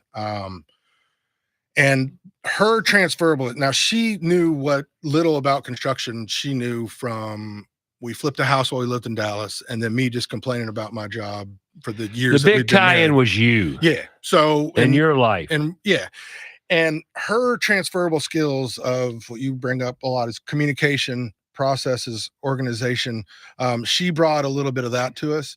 But what really dialed in our details, our processes, our organization is when her sister came on. So that's Emily. So neither of them are from the construction industry, but they have worked for small businesses. Their parents owned a flower shop in Beckley, West Virginia, of growing up. So they saw how entrepreneurs work, how small businesses work, and they'd worked for other companies. And their transferable skills coming over into this industry is invaluable to what has happened to Hansen's Renovations over the past, 4 or 5 years since they came on. And great example of it takes a team. Yeah, I mean, it certainly especially does. In this world we live in today with technology, websites, all the communication necessary that people don't do but should. It takes a lot of parts. It takes a lot of parts. And the other thing about it is I'm not trying to do their job. They're not trying to do my job. We're not trying to, we have to wear a lot of hats as a small business owner, right? Sure. And what I'm good at, what Lori's good at, and what Emily is good at are different things. And when we have that group think to be able to come in to have one goal, it's beneficial because we're not just really strong in one area and weak in another. We're lucky to be strong in a various, things that we need as a company. Right. And so that is when things really started picking up. And it's also, I talk about having women in this industry is their thought process about the industry and how it goes about it. I've been doing it for the 30 years that I've been doing it my way. The biggest thing when Lori came on and we first started working together, she questioned everything, how I did it. It really was a shot to my ego when it first started, because good thing she was your wife. 1,000%. But it really started to make me question how I did things. And some of the process that I had set in point in place. She really helped kind of transform. And then now when Emily came on, and it really kind of changed up how our processes and how I used to go about things, and then how now as a company we go about our processes moving forward outside of the industry, not male. Having that female brain really has, I think, benefited Hansen Renovations a lot. So That was 5 years ago, Mhm. right? Mhm. How old were you? How what? How old were you? 41? 41, yeah. Remember Just the age starting thing? to think, yeah, starting to reevaluate. Yeah, remember yeah, the age thing? yeah. And see what people wonder why I Yeah. always ask age. Mhm. It just seems to work out that way, Yeah. especially people in the industry. Yeah. You Well, know. I compare it. So I'm a big Dallas Cowboys fan, and No. yeah, I know. I'm sorry. That's okay. But probably the peak of my fandom was when Tony Romo was our quarterback. You're in the right room, that's for sure. Yeah. And he said something after his career ended. He said, "I'm the best version of me as a quarterback right now. It's just my body can't do it." And he's like, the field has slowed down, the players have slowed down, the way that I process. I've had every situation thrown at me now. My body just can't make the throws or make the runs that I need to make. And Still playing rugby? No. I'm watching though. The United States Women's Eagles are playing in the World Cup. They're finishing pool play. Last I checked, they were up 27-0. It's the only time I'm ever going to have you 27-0. Yeah, it's great. They're playing a wonderful team from Samoa. So shout out to the Women's Rugby World Cup. So the only time I'm ever going to ask you to cheer for anything that has to do with England. Let's pray and hope for England to beat Australia today by a big margin so we can advance to the tournament knockout round. So cool. Yeah. I hope it all works out. Yeah. Rugby's definitely a tough sport. Yeah, it's a great sport. Though. Can't call it a man sport when we just talked about the women's rugby. No, it's been exciting. It's not, but it's tough. Yeah. It's rough. That's real football. Yeah. Yeah, another one of our guests, Devin Arnett. Yeah, I think I we were mentioned talking that about the him other the night. other day. Yeah. CDA Environmental. Mm-hmm. They're a hygienist. Okay. You ever call on hygienist? Really? Mm-mm. Wow, that's amazing. But they're the problem solvers for sure with air quality. They're testing. Yeah. They go and test for mold, mildew, air quality, environmental toxins, whatever. Great guy if you ever need one. CDA Environmental, great company. Yeah. Very knowledgeable guy. Another teacher and rugby player. Good for him. Yep, great guy. All right. Since your business started taking off right at COVID. COVID was a scar on the world. No and it's doubt. always something that we're going to have to learn from. And there's a lot of lessons that we learned from it and how everybody handled it, all that kind of thing. Me as a remodeler, everybody was stuck in their house and they hated their kitchens. They hated their bathrooms. They learned what they're all about, though. They realized that they didn't have enough space for them and their couple kids. Never and used those pets. kitchens before, really. And they needed offices. So our business grew the most during COVID. It was a tough time. It was when I really had to learn my communication skills and how the way that I communicate to one person is not the way that I communicate to everybody, because I was much more intimate with people's families at that time because we were all sheltering in place. I was still working. The trades were still working. My wonderful trade partners out there, we were all still working. We were all still putting our boots, getting our tape measures and our pencils every day and going to work. You didn't really skip a beat other than the fact dealing with all the BS associated around COVID and all the rules. Yep. I mean, the rules really suck. Yeah. I mean, it all is the whole methodology behind remodeling changed. Yeah. Totally changed. We discussed it in depth. Staging became a new way of doing remodeling. Separating the remodel from the existing portion of the home was always pretty important. But when people were gone every day, and their pets were locked up upstairs and the kids were at school, the homeowners were at work, that kind of thing, we could stage our jobs a little different than we do now. When people are home, when families are in the house, we've got 3 kids in the house and pets and husband and wife and kids running around. We've really got to kind of separate barriers. And not only that, but getting materials back in COVID. And I'm not going to rehash it. You had to stage it, meaning you had to literally order material. A timetable was required. Yeah. for That's when materials. It really became a challenge to a lot of remodeling contracts because everything was up in the air. When am I going to get? Windows 12 weeks out. Well, so that goes back to another point you talked about was communication. Exactly. Communication, with the advent of cell phones, being able to keep our clients and being able to give and receive information from our vendor partners and our design team it used to take weeks to get revisions back from an architect or a designer. Now it can happen in a matter of minutes, that kind of thing. But communication really became key for us, because if that HVAC plumber electrician was supposed to show up at Tuesday at 9:30, well, when he calls me and says it's not going to be Wednesday, well, now I've got to communicate to the homeowner, because they're there with their families and they need to know what to expect and when people are going to be in and out. So we became a much bigger part of the family dynamic during a project. But it was a great, big learning experience that benefited everybody if they took advantage of it. Yeah, absolutely. Big.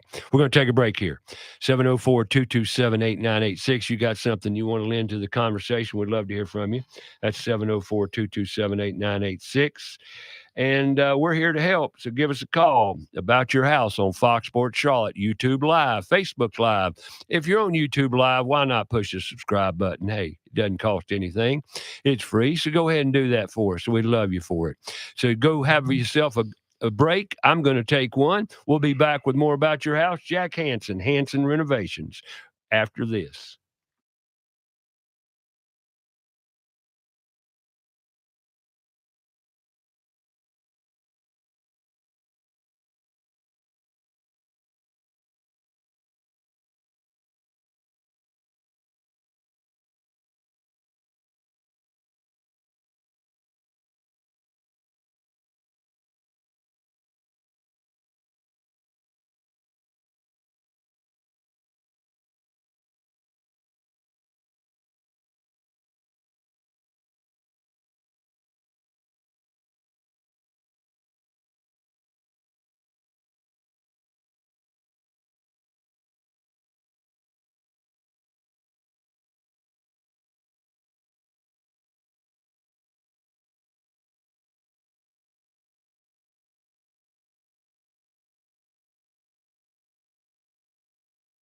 Find out more about the show? Go to our Facebook page, About Your House Radio.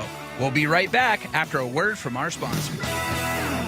Hi, I'm Sam Otero of AteroMedia.com. Someone asked me once what I love the most about my 30-year-long career as a media producer and educator, and I have to say the fact that not only do I get to create for a living every day, but then I get to teach and help others to use the content and gear systems that I've built for them themselves. Do you need professional live event video production or streaming services? You're in great hands with our family business. All 5-star Google reviews. That's ETTARO Media.com. Owens Chimney Systems is known for all professional chimney services since 1989, including chimney cleaning, recommended annually, chimney evaluations and inspections, any and all chimney repairs and restorations, gas fireplace and gas fire log service, furnace cleaning, cleaning out one of the most overlooked appliances in the home. Get it done right the first time. That's Owens Chimney Systems at 704-554-9595. Or you can visit us online at owenschimneysystems.com. Carolina Foundation Solutions is a family-owned and operated company and a licensed general contractor in North and South Carolina, providing foundation solutions from the mountains to the sandy shores of the coast. At Carolina Foundation Solutions, our objective is to help educate, offer guidance, and provide assistance. With over 200 years of combined experience, our family of experts are ready to help protect and repair your largest investments. If you have a problem, we have a solution. Call 877-883-4626 or online, carolinafoundationsolutions.com. Have a comment or question for the show? Call us 704-227-8986. That's 704-227-8986. Now, back to the show.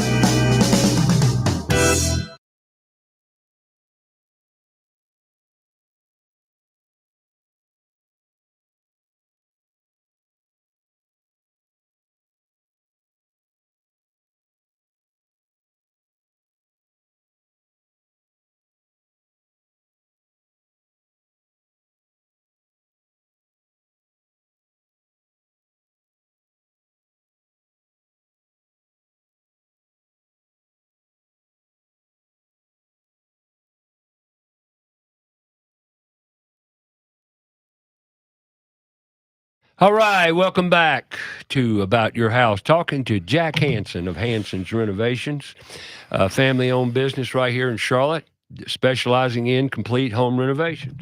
Right? Yes, sir. Will you build a new house? So we're more of a quality is very important to us. New houses, yeah, absolutely, we will. I just was going to say there's a little bit of quality because going back to your new house, right? It's schedule, budget, that kind of thing. So there's a little different too. Some remodelers won't build houses. It's not our comfort zone, right? So it's not what we are really good at. What we're really good at is interior home renovations. And then if there is adding a small addition to it or that kind of thing, that's fantastic. You know, Mecklenburg County has a very powerful, I don't want to say strict code enforcement, where I've changed my philosophy. Why don't you want to say strict? Because it is strict. Well, but I've changed my philosophy on how I look at it, right? So you're growing up, Jack. That's amazing what happens when you get 40 in it.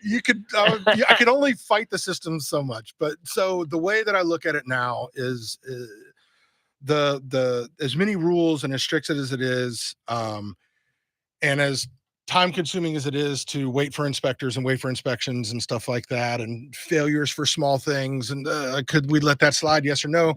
That's beside the point, because I think that the product that it delivers to the homeowner, it gives them a lot more comfort that their house is going to be held to a certain standard. And granted, the HVAC, plumbing, electrical standards and then the structural standards are slightly different than, say the building standards and stuff like that, where, the minimum to pass code on some of the more like intricate trades, like the plumbing, electrical stuff like that. There's not standards. It has to be this way. There's no gray areas in certain things when you're dealing with electrical and plumbing and HVAC and stuff like that. So, right. But on the building side, there's some gray areas. And I think that's where most people have issue with it. General contractors hate it. I look at it as it allows me to deliver a better product to the client. So it's all a matter of getting used to the system. Yes, sir. And there's systems in the bureaucracy of building. Yep. And it is a bureaucracy of building. Yep. So that's just the way it is. Yeah, we'll do a whole another radio show and do 3 hours on that, because there's a tie into something right here that I want to take full advantage of, and that's NARI, the National Association of the Remodeling Industry. Yep. How long have you been a member? Once again, when Lori came on, she turned us to a proper business. So we've been members for 4 or 5 years. 4 or 5 years. Yeah. Okay. Now, so you joined NARI. Were you for joining NARI initially? Yeah, I mean, me not really so much, because I'm not super comfortable in like the networking events and the stuff like that. So while I enjoy it, I don't know. I just when you gonna grow up? Yeah, I don't know. I'm sorry. I can ask that question. No, seriously, because you got a great voice and you got a great presence. Yeah. And and I'm sorry, but I'm an ambassador. Absolutely. And I have to say, step up. Yeah. So because we need step ups. Yeah, for sure. And having more and more conversations with you, it is kind of showing as people move their way out, people have to come in and fill their shoes. So it is important. It was not something that I was interested before when I was either working for other builders or when I was out on my own or things like that. I never looked at myself as someone that says, I want to go to these networking events. Okay. Kind of so now here's the tie-in. Yeah. To interrupt you. Yeah, go for it. I see you a lot at NARI meetings. Yes, sir. So you've come a little bit out of your shell, haven't you? Yep. Now, do you see benefit to that? Yeah. Right. Yeah. Our vendor partners, because NARI isn't just remodelers or builders or they're anything associated with the industry. Yeah. It's, there's a good design contingent. You got attorneys, you got architects, you got insurance your people, tile suppliers, your flooring suppliers, plumbing, electrical, lighting, all that. Yeah.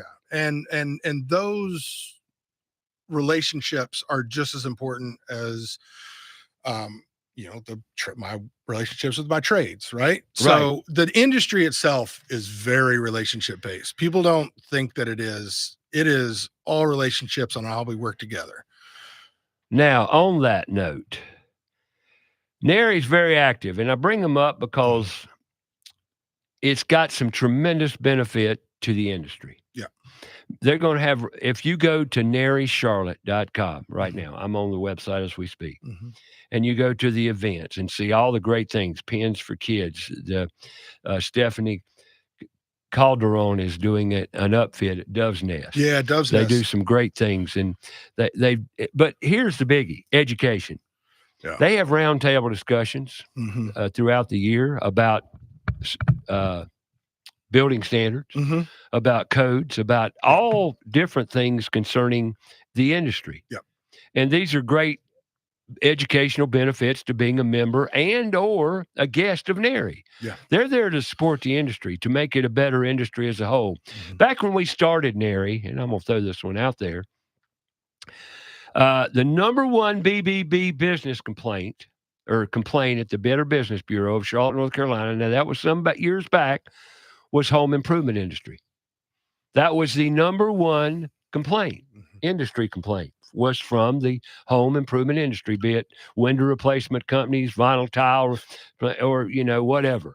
That was the number one industry complaint category, okay? Well, the night we sat down at a meeting and said, yes, we're going to develop a chapter of NARI, what's our goal? To get rid of that stigma in Charlotte. Within the first 3 to 4 to 5 years, we wiped that off. Yeah. And it's never come back. So NARI now I have to say, WBT, the home improvement show, started in June of 91. And due to the powerhouse and the power behind WBT, I started the home improvement show of June of 91. And NARI became a household word for about 5 years there. And then something happened that I'm not going to go into. Like I said, you got trials and tribulations in every industry. Relationships fail. Yep. And corporate America steps in and messes it up. But anyway, that's another story, another day. The point is, NARI has not changed. It just got better. It went through some problems here and there, as every association will do. But we've recovered, and here we are today, some 30 some odd years later, with a great organization full of educational benefits, and networking value is incredible. Yeah. So if you're in the industry and you want to look for help or more knowledge and networking and constituents and partners and all that kind of groovy stuff, you may want to look into NARI. Yeah. Or if you're young and you've got a new business out there, it's a great place to get in and network. That's been the benefit for us, is just to find these vendor partners for us to expand. I only know how many faucets are available, but there's other companies that know about all of them and they can sell them to you and that kind of thing. And I don't want to go to the faucet store because that blows my mind. That's why we are not design build. We let the design team figure that out. I went to Ferguson. We just execute. And another great thing about NARI, on that note, is where they have their meetings. Yeah. They have their meetings at partners locations. Harkey Tile and Stone, Best Tile, Ferguson Enterprises, Constantino, Queen City Home Store, all over the place. And they have these meetings monthly. And if you're interested, like I said, go online, narycharlotte.com. That's it. Yeah. And they also, and this is one thing I'd like to see, and I'm very vocal, and sometimes it gets in the way, but so be it. Passion. It's real. NARI has a lot more educational benefits than we're using in Charlotte. And we need to step up and use more of those educational programs, such as certified remodeler, certified lead carpenter, certified this, certified that, universal design. I can go on and on and on. But these are certification programs that are educational in function to educate you in your particular passion. I and 6 other members got together in 92, I believe it was, maybe 93, and started the first CR class, certified remodeling class. And I was involved with that first class of certified remodelers. We did a 12-week study group. Every Wednesday night, we would meet at American Kitchens over on McElway. No longer there. Al Harrell, don't know if you ever had the pleasure meeting him. He was a CKD, certified kitchen designer, which I was into myself. But I went to that class, tremendous class, and 12 weeks of study, 8-hour exam. And got certified as a certified remodeler. And now, see, you look, and did you know that existed? Did not. Well, it does. Yeah. And there's a lot of them. Dwayne Johns, you ever met Dwayne? No, I've heard the name. He's a certified remodeler, and I think Roger is too, and many Mike DeFabian, I believe. I can go on. Steve Matella, you probably never met Steve, although he's been in the area for many years. Just doesn't go to the meetings. Yeah. Detailed interiors. But once again, my whole objective here is to let you know what benefits lie or exist with NARI. Yeah. It's been a valuable resource for us for sure. Tremendous. And so you like it. Yeah, love it. I get to hang out with people like you when we get to meetings, Ray. I love it. Yeah, it's fun. Yeah, I love talking to people. Yeah, our vendor partners, man, it's a relationship business, and that's a good time for us to not talk about business. So, well, Jack Hansen's in studio talking remodeling, Hansen's Renovations. When we get back after the top of our break, plow into hour number 3, we're going to talk to him about some projects, favorite projects he's done through the years, and much more around Put Tools in Schools.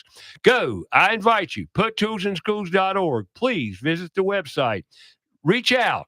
You need more info? You want to volunteer? It's all there. PutToolsInSchools.org. We'll be back with more about your house.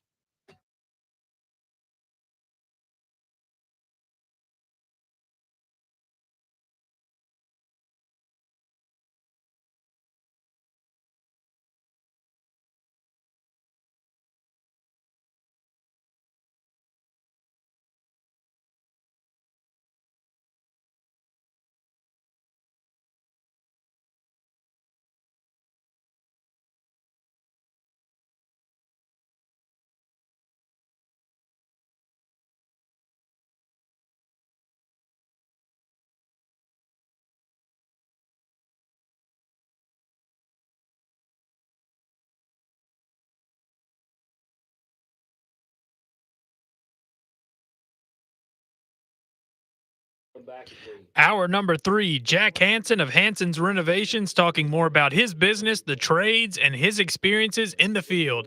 You're going to throw in a little NARI talk. We're also going to throw in a little Put Tools in Schools. So it's going to be a great third hour. Stick around. More great information coming your way. About Your House is brought to you in part by PutToolsInSchools.org, connecting students to tools of the trades and raising awareness of the many career pathways. Also brought to you in part by Queen City Home Store. Queen City Home Store is a family-owned store serving the Carolinas for over 70 years. They're the largest independent appliance retailer in the Carolinas, constantly growing and taking pride in the experience that they offer customers with a knowledgeable sales staff, product selection, and lowest price guarantee. So stick around and enjoy some time with us. And now, here's your host, Ray Terry.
All right, welcome back. Hour number 3 right here on About Your House.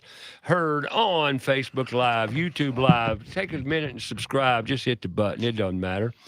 And also, Fox Sports Charlotte. Download the free app. Stream it live on your browser, foxsportsradiocharlotte.com, and more to come in the very near future. A new studio, new look, new everything. Same story. Just different place to tell it.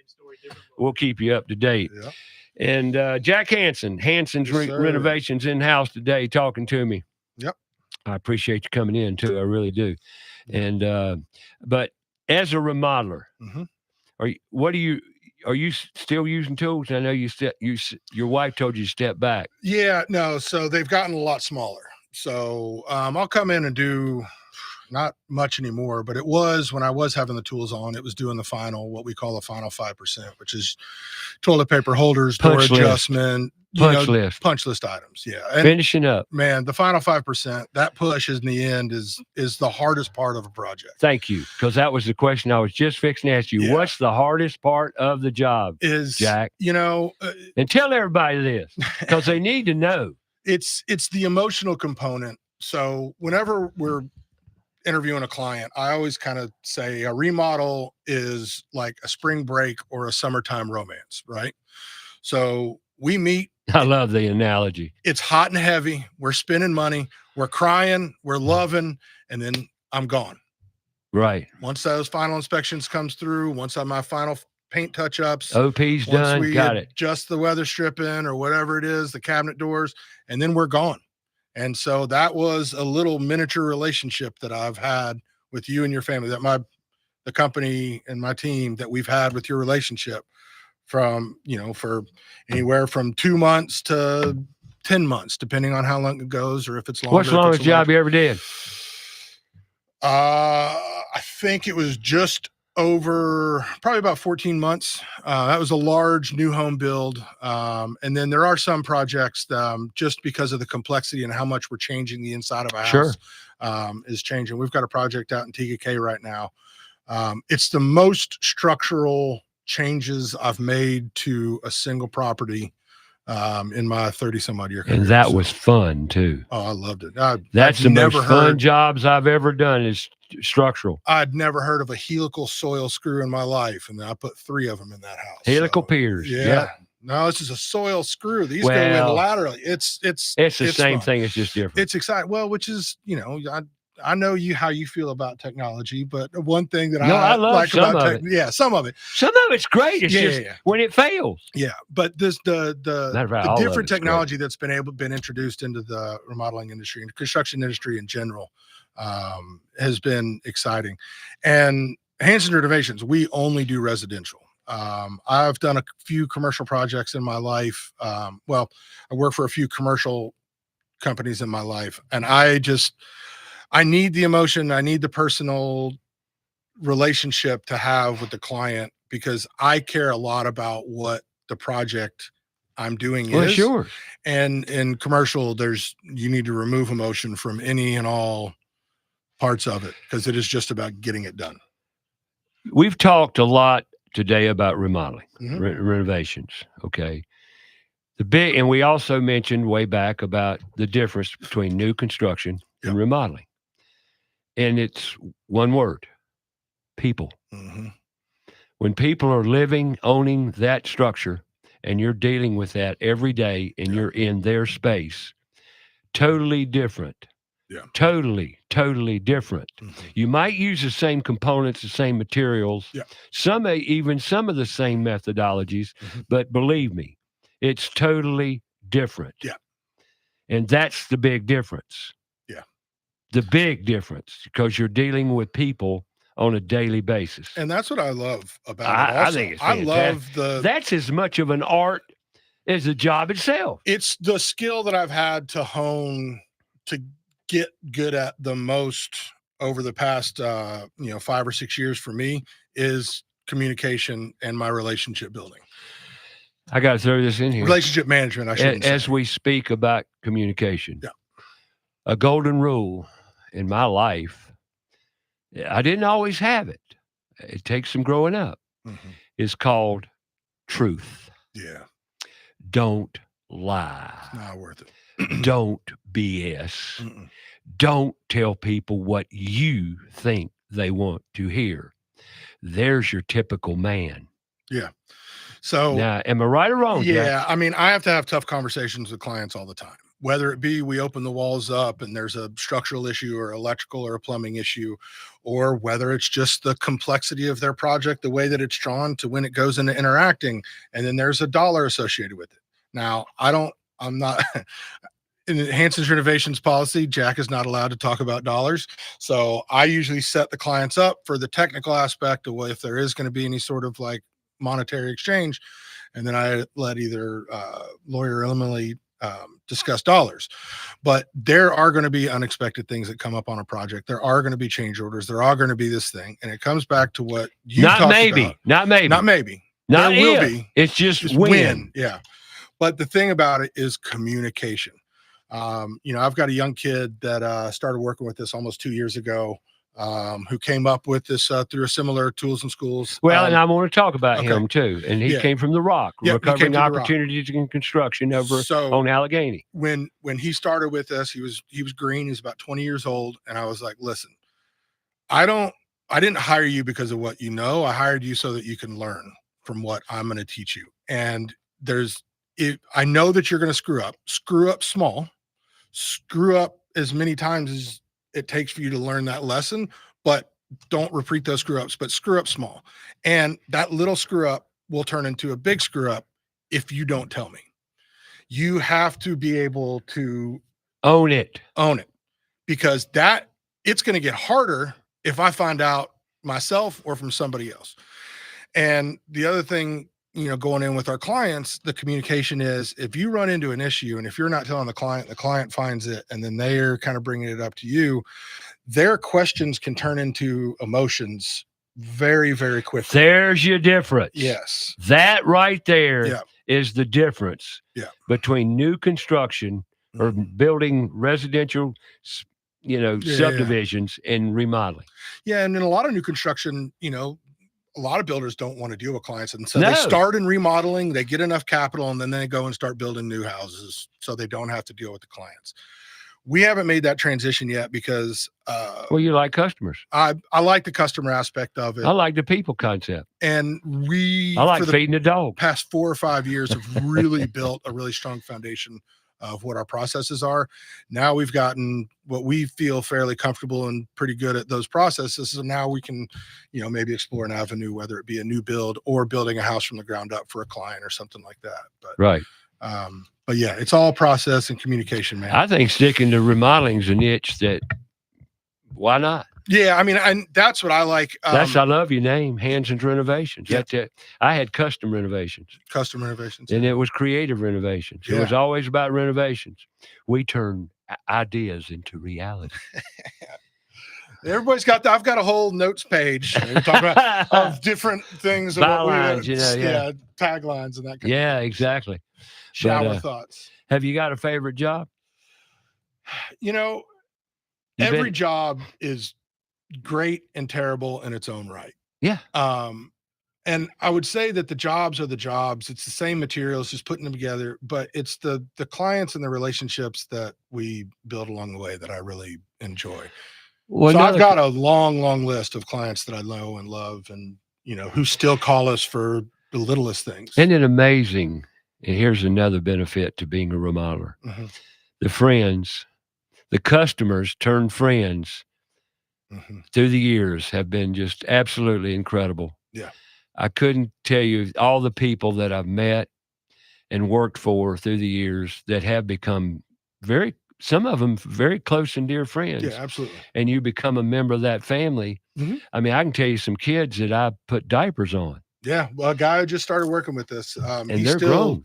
Yeah, he still chats or checks in every now and again on the kids of the project on the client that he's worked with, and that was 10 years ago that he'd worked with that client. Right. And he still checks in, and, and pets. That's another thing. We get involved with the pets just as much as we get involved First with thing the I family do, member. what's their names? Yep. How old are they? Absolutely. Where, you got to have the history on the pets. For sure. Now, there certainly is pictures of projects that I'll show people and be like, oh, look at this really cool thing that I just did.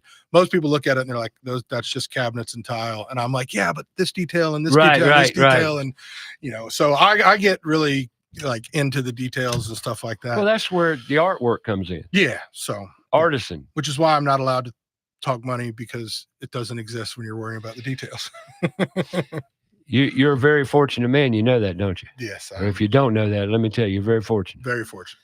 Very blessed to have your wife and Emily with you and help you the way they have. I will also, you were talking about it being a family business. So Emily's husband came on and started with us as well. What's he doing? So he kind of like organizes our selections and stuff like that as we move in. So Emily and Lori, they work on the budget and the scope and stuff like that. And then that gets handed off to him. He handles all the ordering and all that kind of stuff and making sure that we have the materials that we need, so that the purchasing agent, myself, Brad, and Ricky out in the field, that we can execute. Our job is to execute, right? We shouldn't have to be researching on where this stuff is. I agree. You're lucky. That's their job. That's where we can focus on the details for the client, for the designer, for the architect, and making sure our engineering, and making sure Mecklenburg County's happy too. I'm gonna give a shout out to Mecklenburg Code Enforcement. You guys are great. Dude, yep. They're getting better and better. I know that we, as remodelers and construction, we want to hate the county. They are trying to get better and better and better. I have conversations with the inspectors all the time. They've got a new system. They're working through it. But. And, I would love to have them on the program and talk about that. However, with politics in Charlotte being what they are, getting City of Charlotte in this room is damn near impossible because of the bureaucracy and the BS that you got to dodge and weave and bob and weave through in this here city. Yeah. Welcome to Charlotte. Now, in saying that, letting that go, building inspection, I go way back. And man, has Charlotte blown up compared to way back, okay? Building standards is absolutely essential. Yeah. And I think that, the reason the standards and the reason it has become so strict is because when one of the more recent, like in the 90s and early 2000s, that boom of growth that happened, the standards weren't focused on at that time. And so there's a group of houses in that like window of time that aren't at a quality where they needed to be lived in. And so I think the pendulum swung a little bit too far back the other way. But they experience the same issues builders and contractors experience, and that's a shortfall in experienced, knowledgeable people to do the job. I mean, it comes back to tools in schools, getting kids involved at a young age. It comes to getting them, and the trades. Aside from time and money, the other complaint that I hear from my vendor partners and my trade partners is labor. And it's not even just getting skilled labor; it's labor that will show up, do the thing, has a familiarity, can drive with tools, can drive. If someone wants to come to, I'm not saying me, because I'm very selective about who our team is and our growth, as we're pretty comfortable with the size company that we are. But if someone wants to come be an electrician for some, I was having a conversation with my electricians the other day, and they had a new hire who's 28 years old, who this time last year was working in corporate America. He was working for a bank. He had worked himself up into a lower middle management position and just got fed up with what it was. And so he said, I'm going to go be an electrician. And he's happy as he can be. He loves coming to work every day, loves doing what he does. There's an opportunity for growth. There's classes that he can take to get better at electrical. So getting people out of this jaded industry of corporate America and getting them into this as an opportunity to come out into the blue collar. Not all blue collar is fluorescent shirts and hard hats and boots. I wear Birkenstocks to work every day. Now, I don't have the tools on, so my guys can't do that. But, you better not let OSHA catch you without your boots on, buddy. But it's just people saw me on the roof in a video. Yeah. Call me up. Yeah. You're up here not strapped down.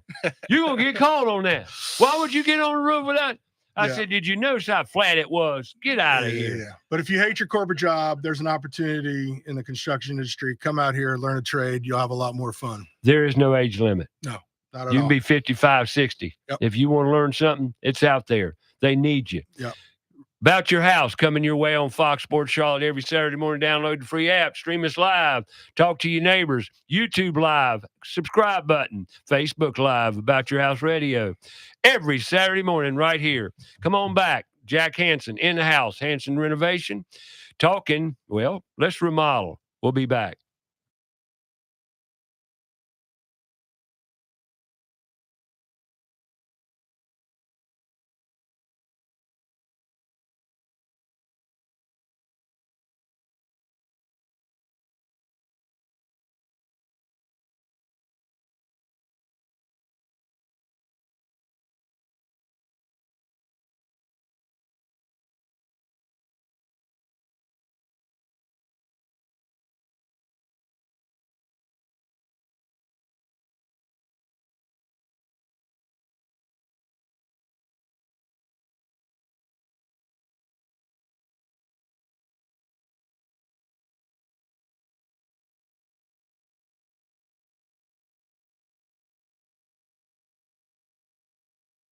Out more about the show? Go to our Facebook page, About Your House Radio.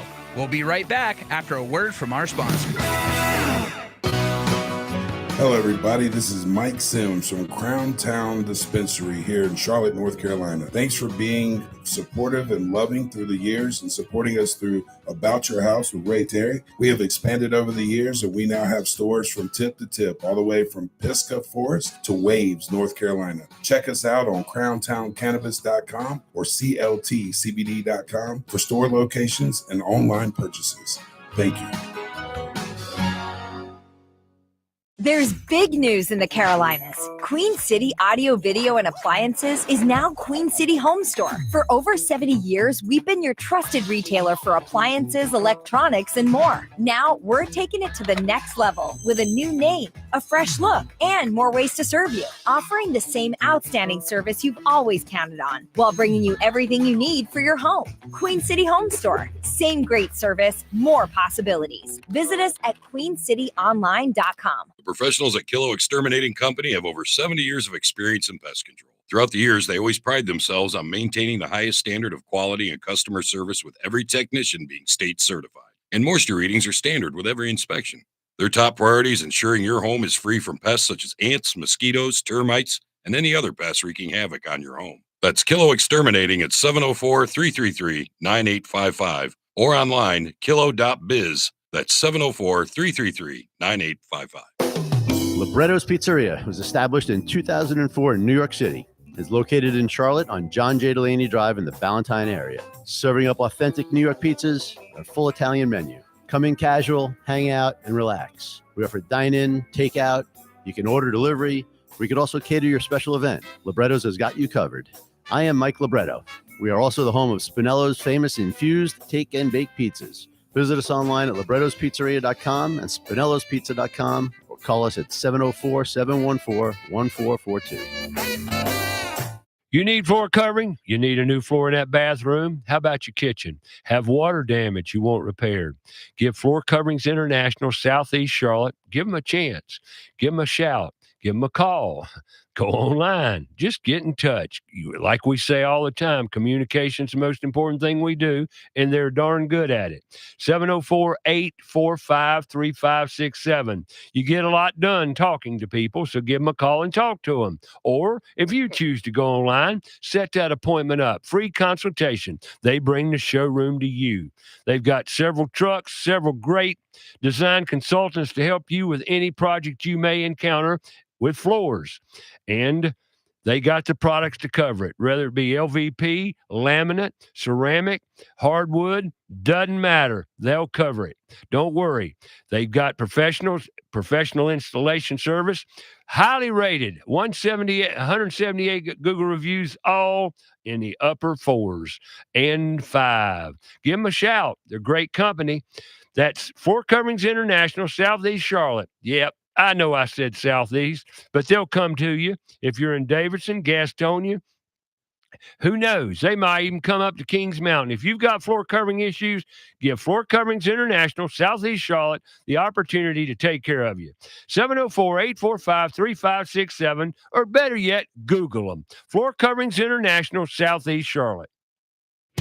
Have a comment or question for the show? Call us 704-227-8986. That's 704-227-8986. Now, back to the show.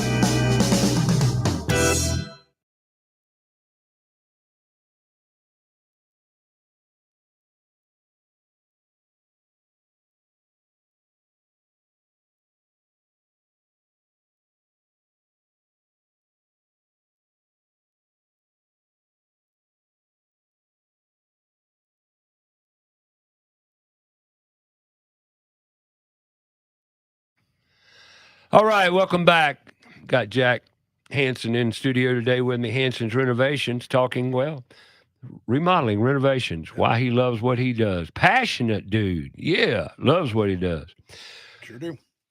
We talk about Nary a lot on the show today, and that's where I met you. And well, through Nary, I met George at a Nary meeting, George Hobel. When I met George, it just seemed to immediately we had a bond, and once I talked to him, I understood why. You know, it was pretty obvious. But Nary has an event every year called the Roadie Awards, Remodeler of the Year Awards. And you can, as a remodeler, you can join in the competition. I call it competition, but have you done any applications? Yeah, absolutely. I think we're going to do showcase 4 projects this year. And it's really not about the award. It's just, you know, we work really hard for our projects. And so it's kind of fun to show them off a little bit.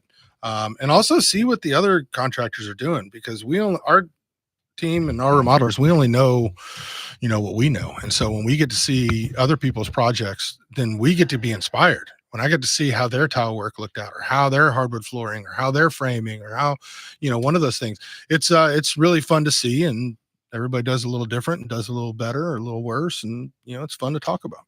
It's great. And that's another tremendous advantage of being a member of Nary and learning who a lot of people might think you're competing. I know just meeting you don't have any competitors. I mean, I don't look at it that way. I don't know if it's competition. I think Charlotte's it's a great market. There's lots of opportunity here. I have a silly word for it. It's called co-opetition. I feel that because we pass projects that we might not be the right fit. We have, you know, certain remodelers that will pass things off to where it might be another fit. And that's exactly what Nary's all about. And keeping those relationships good with the other remodelers. It's great. There is enough opportunity in Charlotte. We're very lucky in this market. There's enough opportunity here that we don't have to, or as Hansen Renovations, we don't have to put other contractors down to win business. We have a process. We showcase we hope to build a rapport, have our clients trust our process, and then we can move forward with them but you know, talk to the other builders, see if one works better or worse. Did you have an entry last year? I don't think we did do an entry last year. That's why I was asking. I did. But this year you got 4 you're going to enter? Yeah, I think so. I think I heard Lori talking about it the other day. So cool. She's the one that handles that stuff. Of course. Yeah. You know, but that's and once again, I bring up Nary a lot on this program because it's a tremendous educational benefit to the industry and the industry around Charlotte, and the way the association's grown with the membership and all.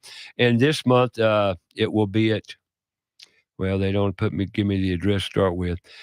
Their Bird Decorative Hardware and Bath is going to be the host. I'm looking forward to that. September 25th, typically always the last Thursday of the month. It varies maybe once or twice in the year. That's coming up. Yeah, September 25th. They've got a meeting, round table at 4:00. Like I said, more educational benefits. And Alicia Julian from Baldwin will be conducting a CEU class credits on specifying color locks and hardware. Yeah. You know, so in colors ever changing. That's what we call the cash cow. Yeah. of the industry. Oh, you got brass. Brass went out 5 years ago. No, we don't. We can't have brass no more. It's unlacquered brass. It's polished brass. It's brown brass. Brushed brass. It's brush black. It's flat black. It's this. It's that. Oh my gosh. That's why we are not design build. We focus on being good at remodeling. We'll let the designers do their continuing education on the colors. We'll handle the installations. Right. And the dinner meetings are all about the members. So, just, hey, if you're interested, enjoy dinner, drinks, networking, raffles, and more every month at the NARI meetings in the National Association of the Remodeling Industry. Yep. And it's just a great place to meet people. All right. Yep. We've talked about what you do, what you don't do. Mm-hmm. And now I ask you, do you have some favorite projects? You said you don't really have one in particular. You love the people. Yeah. I mean, I'm like to hang. I like people in general, and the relationships, the ins and outs, even the bad relationships. Have you ever had a bad customer? Now, I've asked a lot of remodelers that. Yeah. Because if you tell me no, you're lying to me. I think every customer has an opportunity to be a bad customer based on the communication, and it's all about communication. Us. Yeah. So, and it's the relationship that we build. It's not trust and trust. Mm-hmm. That's Any why dating, relationship, marriage, brother, sister, cousin, friend, I don't care what it is. Yeah. It's about trust. Well, and that's why there's a thing called dating before you get married, so that you can figure out if that relationship is going to work long term. But yeah, and relationships during the project, I talked about it being a romance. There's an up and down. There are times when me and the clients were butting heads. In the end, it's what the project ends up being and how it all felt. And we're not leaving until it's done and done the way that you want it to be. That's what you hired me for. Exactly. Regardless of whether or not we're high-fiving and jumping around all day, doesn't matter. It's how the project ends. You ever had a Dr. Phil moment? Oh, Dr. Phil moment where someone gets up and throws a chair? Well, yeah. You have. I've tell my clients, you got. Let me get a little bit biological or physiological or whatever here. I don't know what the right word is, but with everybody, we've got mood swings. Yeah. And I would tell, for one thing, I would never have a one-legged meeting to start out with. What do I mean by a one-legged meeting? If there's two people in that relationship that live in that house, I'm going to be talking to two people. Yeah. If I can't talk to two people, I'm not going to talk to anybody. And people say, why? My husband's got work to do. My husband's going to be in Europe. Not that day. Because if I can't talk to him and you, we're not talking. You're wasting your time any other way. And people would get on me,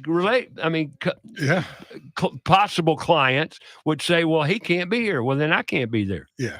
Do you agree to that philosophy? Yeah, it's funny because now working from home, I'm talking to husbands and wives together more often. But it used to be we were dealing predominantly with the lady of the house, because that's who's typically home with the kids and that kind of thing. Yeah, but not initially. No, and so, but during the project, it's so funny because I will say something to the husband or wife, and I'll say the exact same thing to the husband or wife within a matter of minutes, and 2 days later, they haven't talked about this thing. They don't, and it's funny because they'll talk about, that's the Dr. Phil moment. I've gotten husband and wife guys, it's Dr. Phil moment time. Yeah. They said, what you mean? Y'all don't talk. Yeah. So text message. You don't talk, people.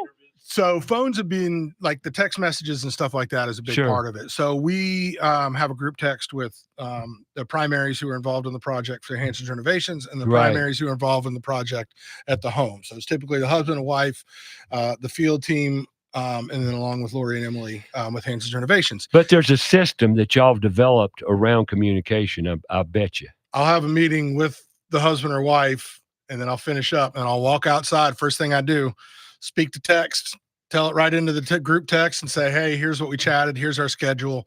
And it's surprising, even though we have this resource of text messages where you can scroll back to see the last communication that I had given you, how much people still want to know what's happening today or what's happening tomorrow. And it's just like literally the text above the text that you're sending me. Did you read the text? But and that's where you kind of have to understand which clients need more or less touching throughout the project. Right. So, but everybody communicates different, and my job is to be the chameleon to What's communicate. What's your favorite way of communicating? Man, I like up in person for sure, but text has become probably our most important form of communication. Okay. So whatever one's my favorite is not really up to me. It's really up to everybody, the person that I'm getting and even some husbands want in person, some husbands want text, some wives want in person, some wives want text. So and that's why, Jack, that I would have the full meeting up front. Yeah. I'd say, okay, how do you prefer to communicate? Let's set up our communication lines right now. For sure. Now, granted, but that was back years ago because I've been out of the day-to-day before all this new technology has been in front of us. Yeah. But I would ask them, literally. Now, and then I would ask a question, who's writing the checks? Yeah, 1,000%. Who's writing checks? I said, and if that meeting would look at me. Yeah. And this happened a lot. He said, Ray, you take care of her, and I'm a happy man. Yeah. She will write the checks. If she's happy, she writes the everybody's happy. I said, you can go to work now. Yep.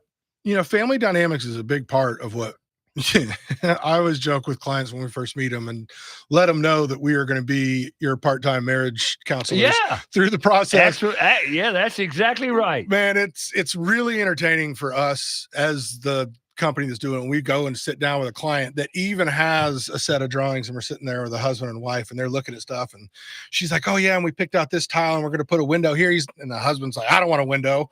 And it's like, well, you have personally have gone away, had meetings with the designer and architect, and are bringing this to us, and you're still having trouble agreeing on what the overall scope is. So that's where the communication, the process, the full scope of what we're going to do, that's all super important.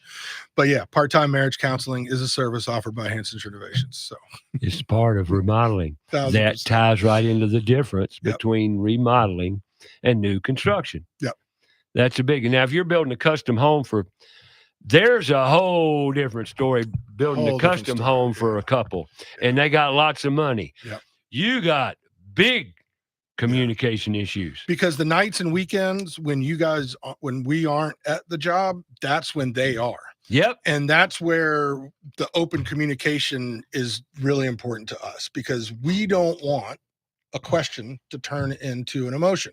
So if you're walking I love the way you just put it. Thank you. Because when you're walking a project with your significant other, and it could be when we're 20% done with the project or 85% done with the project, we don't want you to see something, and whether it's right or wrong, or whether you think it's right or think it's wrong or something like that, we have to have open communication that you can reach out to us and say, hey, I noticed this. Because if you let that sit, or if I don't get back to you, or if I can't talk to you about this, then it becomes an issue. If you keep quiet, if you don't tell us, you have to let us know if you have an issue during the process, because we can't get finished with the project and then you be like, well, I didn't like this. That is the thing that terrifies me, is that when I walk away from a job, you're not satisfied with your project. You're not going to hurt my feelings. You're going to hurt my feelings if I am not giving you what you paid me for, because you're going to be mad at me because you paid me to do something that you didn't want. But then again, remodelers, not you necessarily, not you or me, but sometimes get blamed for things that's beyond their control. Yeah, but that's part of it. I mean, I know, but I have to bring it up because it happens to me quite frequently. For example, I go put a product in. I go put a downdraft system in. This happened last week. Mm-hmm. I go put a downdraft system in, put it in completely, plug it in, turn it on, and it wobbles going up. Mm-hmm. I do everything in my power. I plumb it, I check it, level, make sure it's fastened, everything else. It still wobbles. Mm-hmm. Whose fault is that? You know who they're going to blame? You. Every time. Every single time. And I got to say, you got to call warranty on this, because once I open it up and even attempt to go beyond where I've already gone, it becomes mine. But they don't understand that, and I'm the problem. And that's why I have a storage unit full of products that we have ordered wrong or Right. broken during the process or Right. gotten the wrong size But or I something take like a that. lot of So, pride, and nothing bothers me worse than the poor QC that Yeah. exists with manufacturing in this country today. Yeah. And I blame it on QC. I'm not a blamer. Yeah. And matter of fact, that's one of the qualities I hate in most people, the blamers. Mhm. You know, but somebody's got to step up and own responsibility for something. Yeah, and totally that agree. happens in this industry to where I go, and it drives me crazy because I like to see smiles on people's face. Well, which is another reason why we purchase the plumbing fixtures or we purchase, certain aspects of the process. So when a client purchases them and then presents to us, their expectation is that everything that they It's purchased is perfect and 100%. And then when it gets into my hands and I install it and it doesn't work, then I own it at that point. So I have to be able to own some of the warranty of the products that we're installing. You choose the style, the color, the model, all that kind of stuff. Tell me, I'll order it and get it. So that way I can control it as to best as I can. Absolutely. And then I need to reach back out to the manufacturer for any other defects. Oh, I put up things all the time now, and I have to say this, over the past 5 years, I've seen the worst quality control aspects of industry that I've ever seen in my career. And I don't, and we're going to run into that, but that's where the communication, and that's where it's important for me as the remodeler to set that expectation and have that conversation with the homeowner and say, this is the product that we're getting.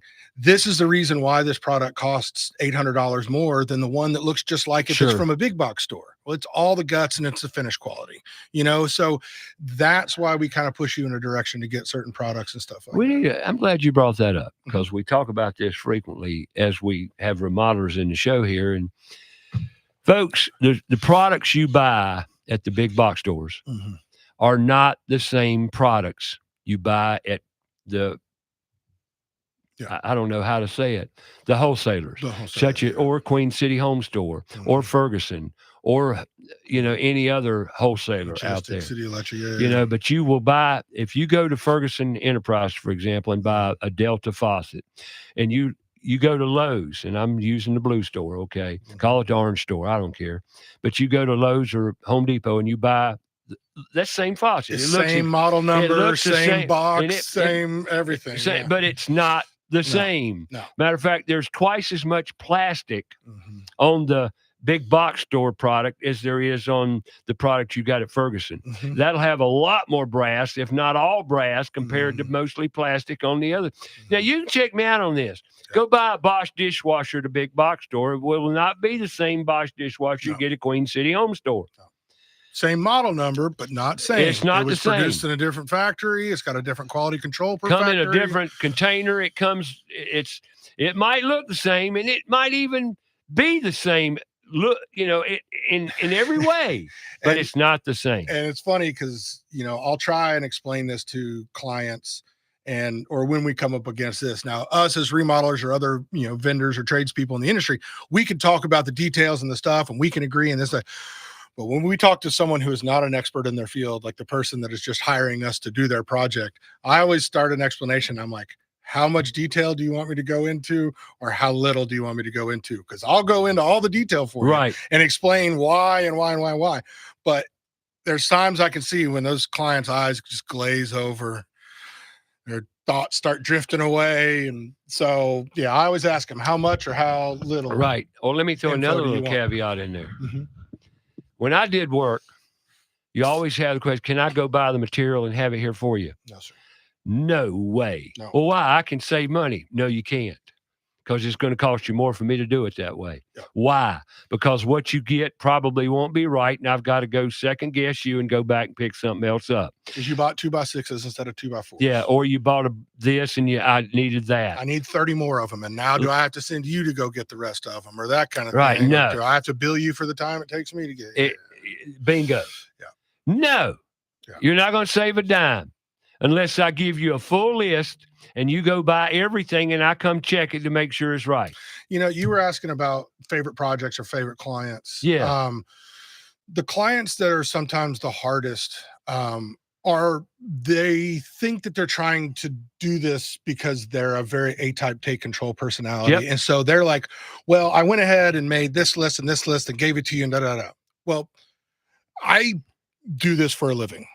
And yeah, I right. don't need You'll to be do this? told what to do. If your confidence level with me is that you need to manage me as opposed to partner with me, that's where we're going to butt heads the most. I ain't working for you. The thing where the one thing that will disqualify a client faster than anything with me is my husband can do it. He just doesn't have the time. Ma'am, he is a surgeon. I cannot say I can do my own surgery. I just don't have enough time, right? Like this is what our craft is remodeling and stuff like that. I understand that your husband worked construction when he was in college or his dad was a contractor or something like that, but this is what we do every day. Let's If partner you want to together do and it, get this. you do it. You go for it. Otherwise, Go for don't it. tell me how to do my job. Yep. Ask Right? questions all you want and we'll chat about it. And I'll even help you and tell you what I'm doing and why. 1,000%. But don't tell me how to do something. And you're that way, aren't you? No, I mean, I'll listen. You'll listen, but you're going to do I'll it take your it under way. advisement. Let's But you're just put going to it do that it your way. way. I'm going to take a break here, come back and wrap this show up with Jack Hansen, Hansen's Renovations. We'll be back. More about your house.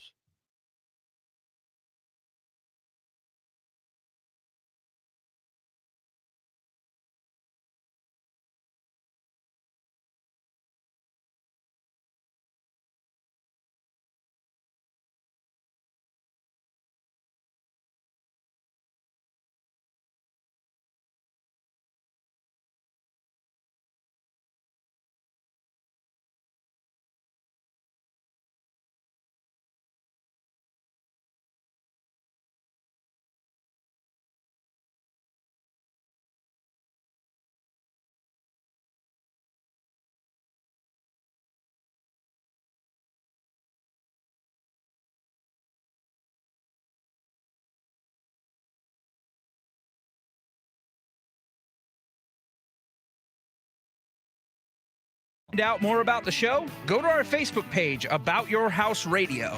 We'll be right back after a word from our sponsor.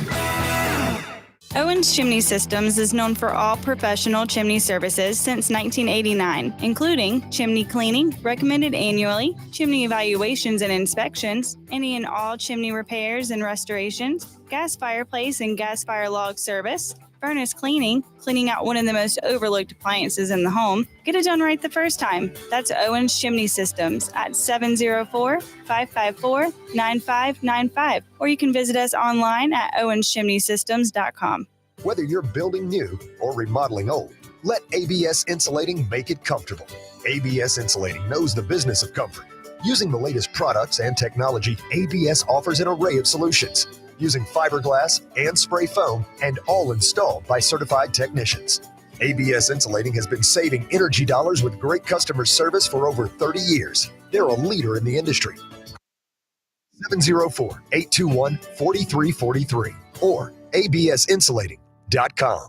Steve Helms here with the Al Metal Driving Corporation. The Al Metal Driving Corporation is a full-service driving company. Regardless of the problem, we can handle it. Does your clothes dryer take longer than 45 to 50 minutes to dry a load? If so, you need your dryer vent cleaned or checked. The clothes dryer is the most inefficient appliance in the house and should never take longer than 45 to 50 minutes. Call Al Metal Dryer Vent today at 704-846-8368 or online at almetaldryervent.com. That's 704-846-VENT. Have you cleaned your dryer vent lately? Hi, I'm Sam Attero of AteroMedia.com, and I love empowering my clients and partners to make the most out of today's latest digital media tools.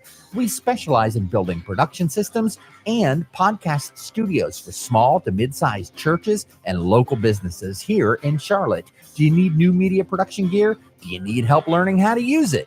You're in great hands with our family business, Attero Media of Charlotte. That's ETTARO Media.com. Have a comment or question for the show? Call us 704-227-8986. That's 704-227-8986. Now, back to the show.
All right, welcome back.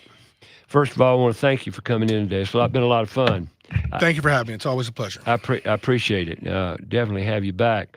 I want to, before we sign off today, I want you to talk about this 2.5-year employee you've got. I think it's 2.5 years ago.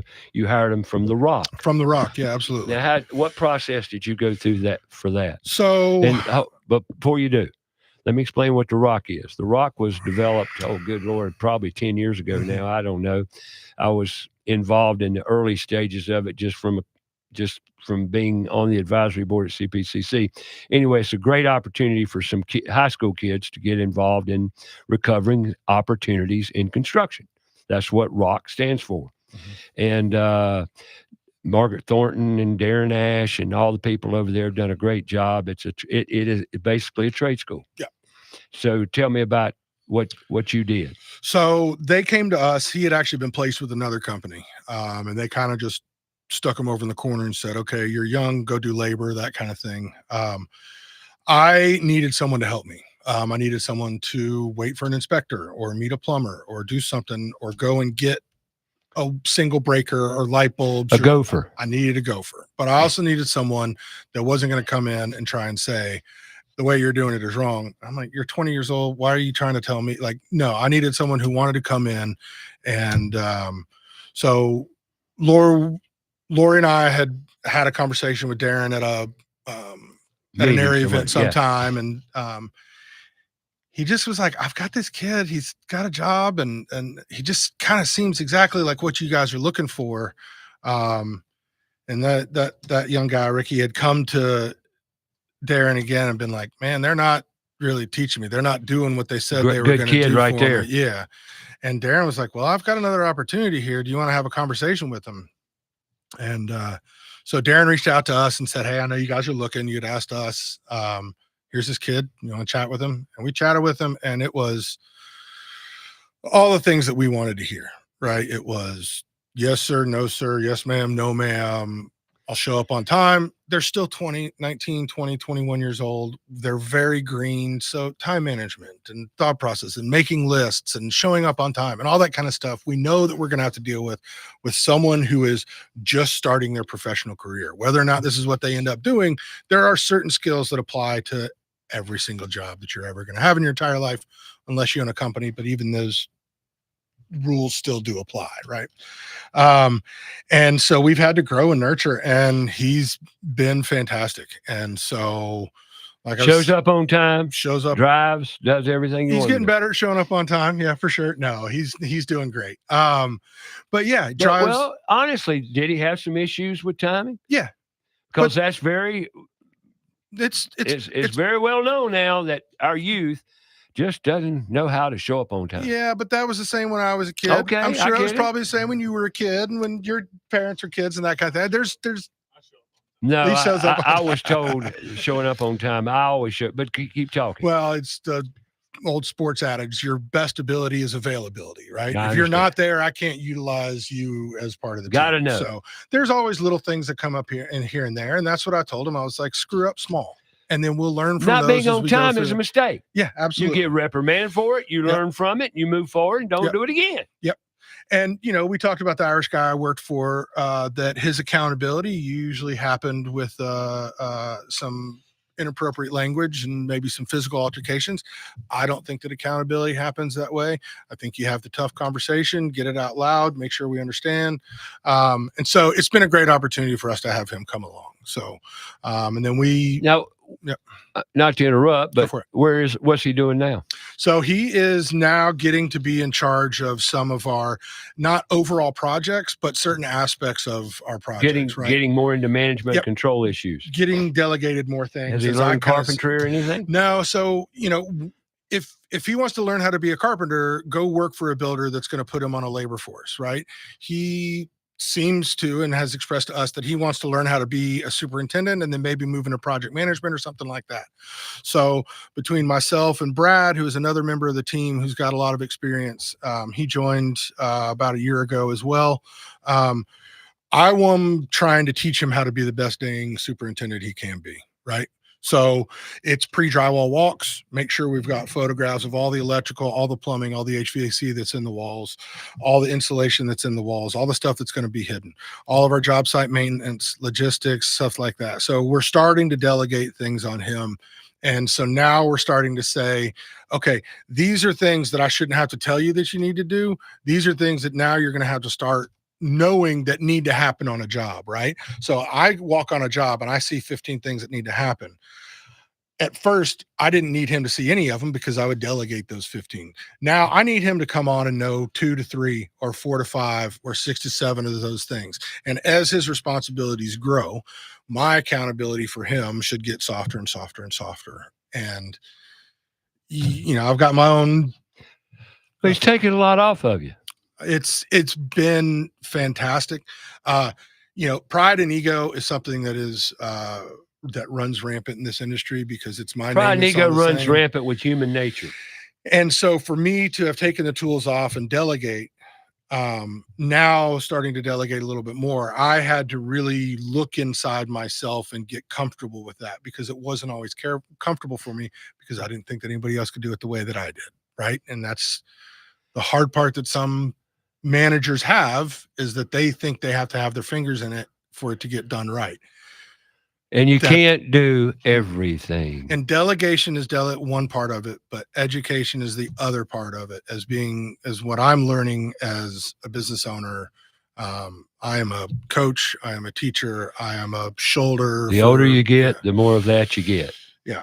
So there's a lot of inner looking into myself to be better for other people. So you've been a great guest today. I really appreciate that, Ray. I hope other men in this industry were listening, women too, for that matter. Absolutely. But men, because ladies, come to the trades. We need you. Oh yeah, well, they're going to gravitate that way just out of knowing they can. Yeah, absolutely. And I'm a firm advocate for a big advocate for ladies in the trades and construction period. And I'm not talking about just administrative and all the peripherals. No, not at all. I'm talking about hands-on carpenters, electricians, plumbers. You're welcome. And women, you do great work, and you're more than welcome to jump into trades. And matter of fact, because Lord knows we're hiring. Yeah, you can. The opportunities are plentiful, believe me. And it's just amazing and just tremendous. And once again, puttoolsinschools.org. I want to remind you to go to the website. Go to NARI. Go to NARICharlotte.com, but puttoolsinschools.org. We got events coming up. We need industry to step up. You need more information, reach out, call me, text me. There's ways to communicate on the website. We need help. Actually, we need help in helping our students. Our students, believe it or not, are totally unaware of the opportunities and the purpose and happiness behind working with your hands and your mind and tools, creative thinking, imagination. But what you get from it, freedom. Don't you have a great sense of freedom in knowing you can do anything you set your mind to do? Yeah, I do. I really do. Wouldn't we want to give our students that? Yeah, absolutely. I mean, I think it's a lost thing from our school's curriculum was trades and getting these tools and stuff like that in their hands. Man. Our job's not necessarily to literally put tools back in schools, although we would love to see that. Yeah. Our job is to raise the awareness of the opportunities and career pathways that are out there for our students. And they don't want to go to college and get a degree. It's not for everyone. Nope. You didn't do it. Nope. I didn't do it. Apple didn't do it. Nobody else does it. Why do we need a degree to be successful? We don't. That's propaganda. There's a huge void.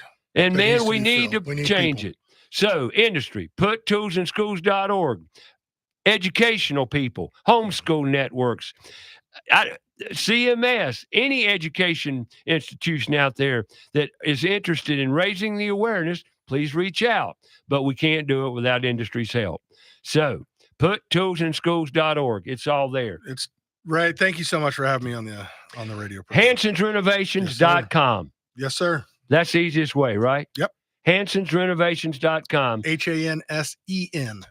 Apostrophe S. Yeah. Not on the Not on the website. Not on the website. Yes, sir. But you got it. Well, I appreciate it, and and we'll have you back on with Lori and Emily and get the female side. But Absolutely. we haven't been together 1-on-1 ever. No, it's been good. We've always talked about it, and so now it finally happened, and it's been a pleasure. Thank you. And now I'm going to ask you a favor that you go to the NARI meetings and help push people on the program so we can spread the word about the benefits of NARI and what's available in the industry in and around Charlotte when it comes to remodeling. Yep. Go Absolutely. make it a great week. Great day. Hey, thank you, Jack. Go make it a great week to all of you out there. Next week, Garage Living of Charlotte's in studio again. They've been here before, acclimated now. We're going to talk about what they've accomplished, what they do, and how they do it. Garage Living of Charlotte every week, bringing pros to the table right here on About Your House. Go make it a great week. Put toolsinschools.org. Kids are in school. Let's show them what they can do. Each and every event posted right on the website on the events tab. Put toolsinschools.org. We love you all. Have a great week.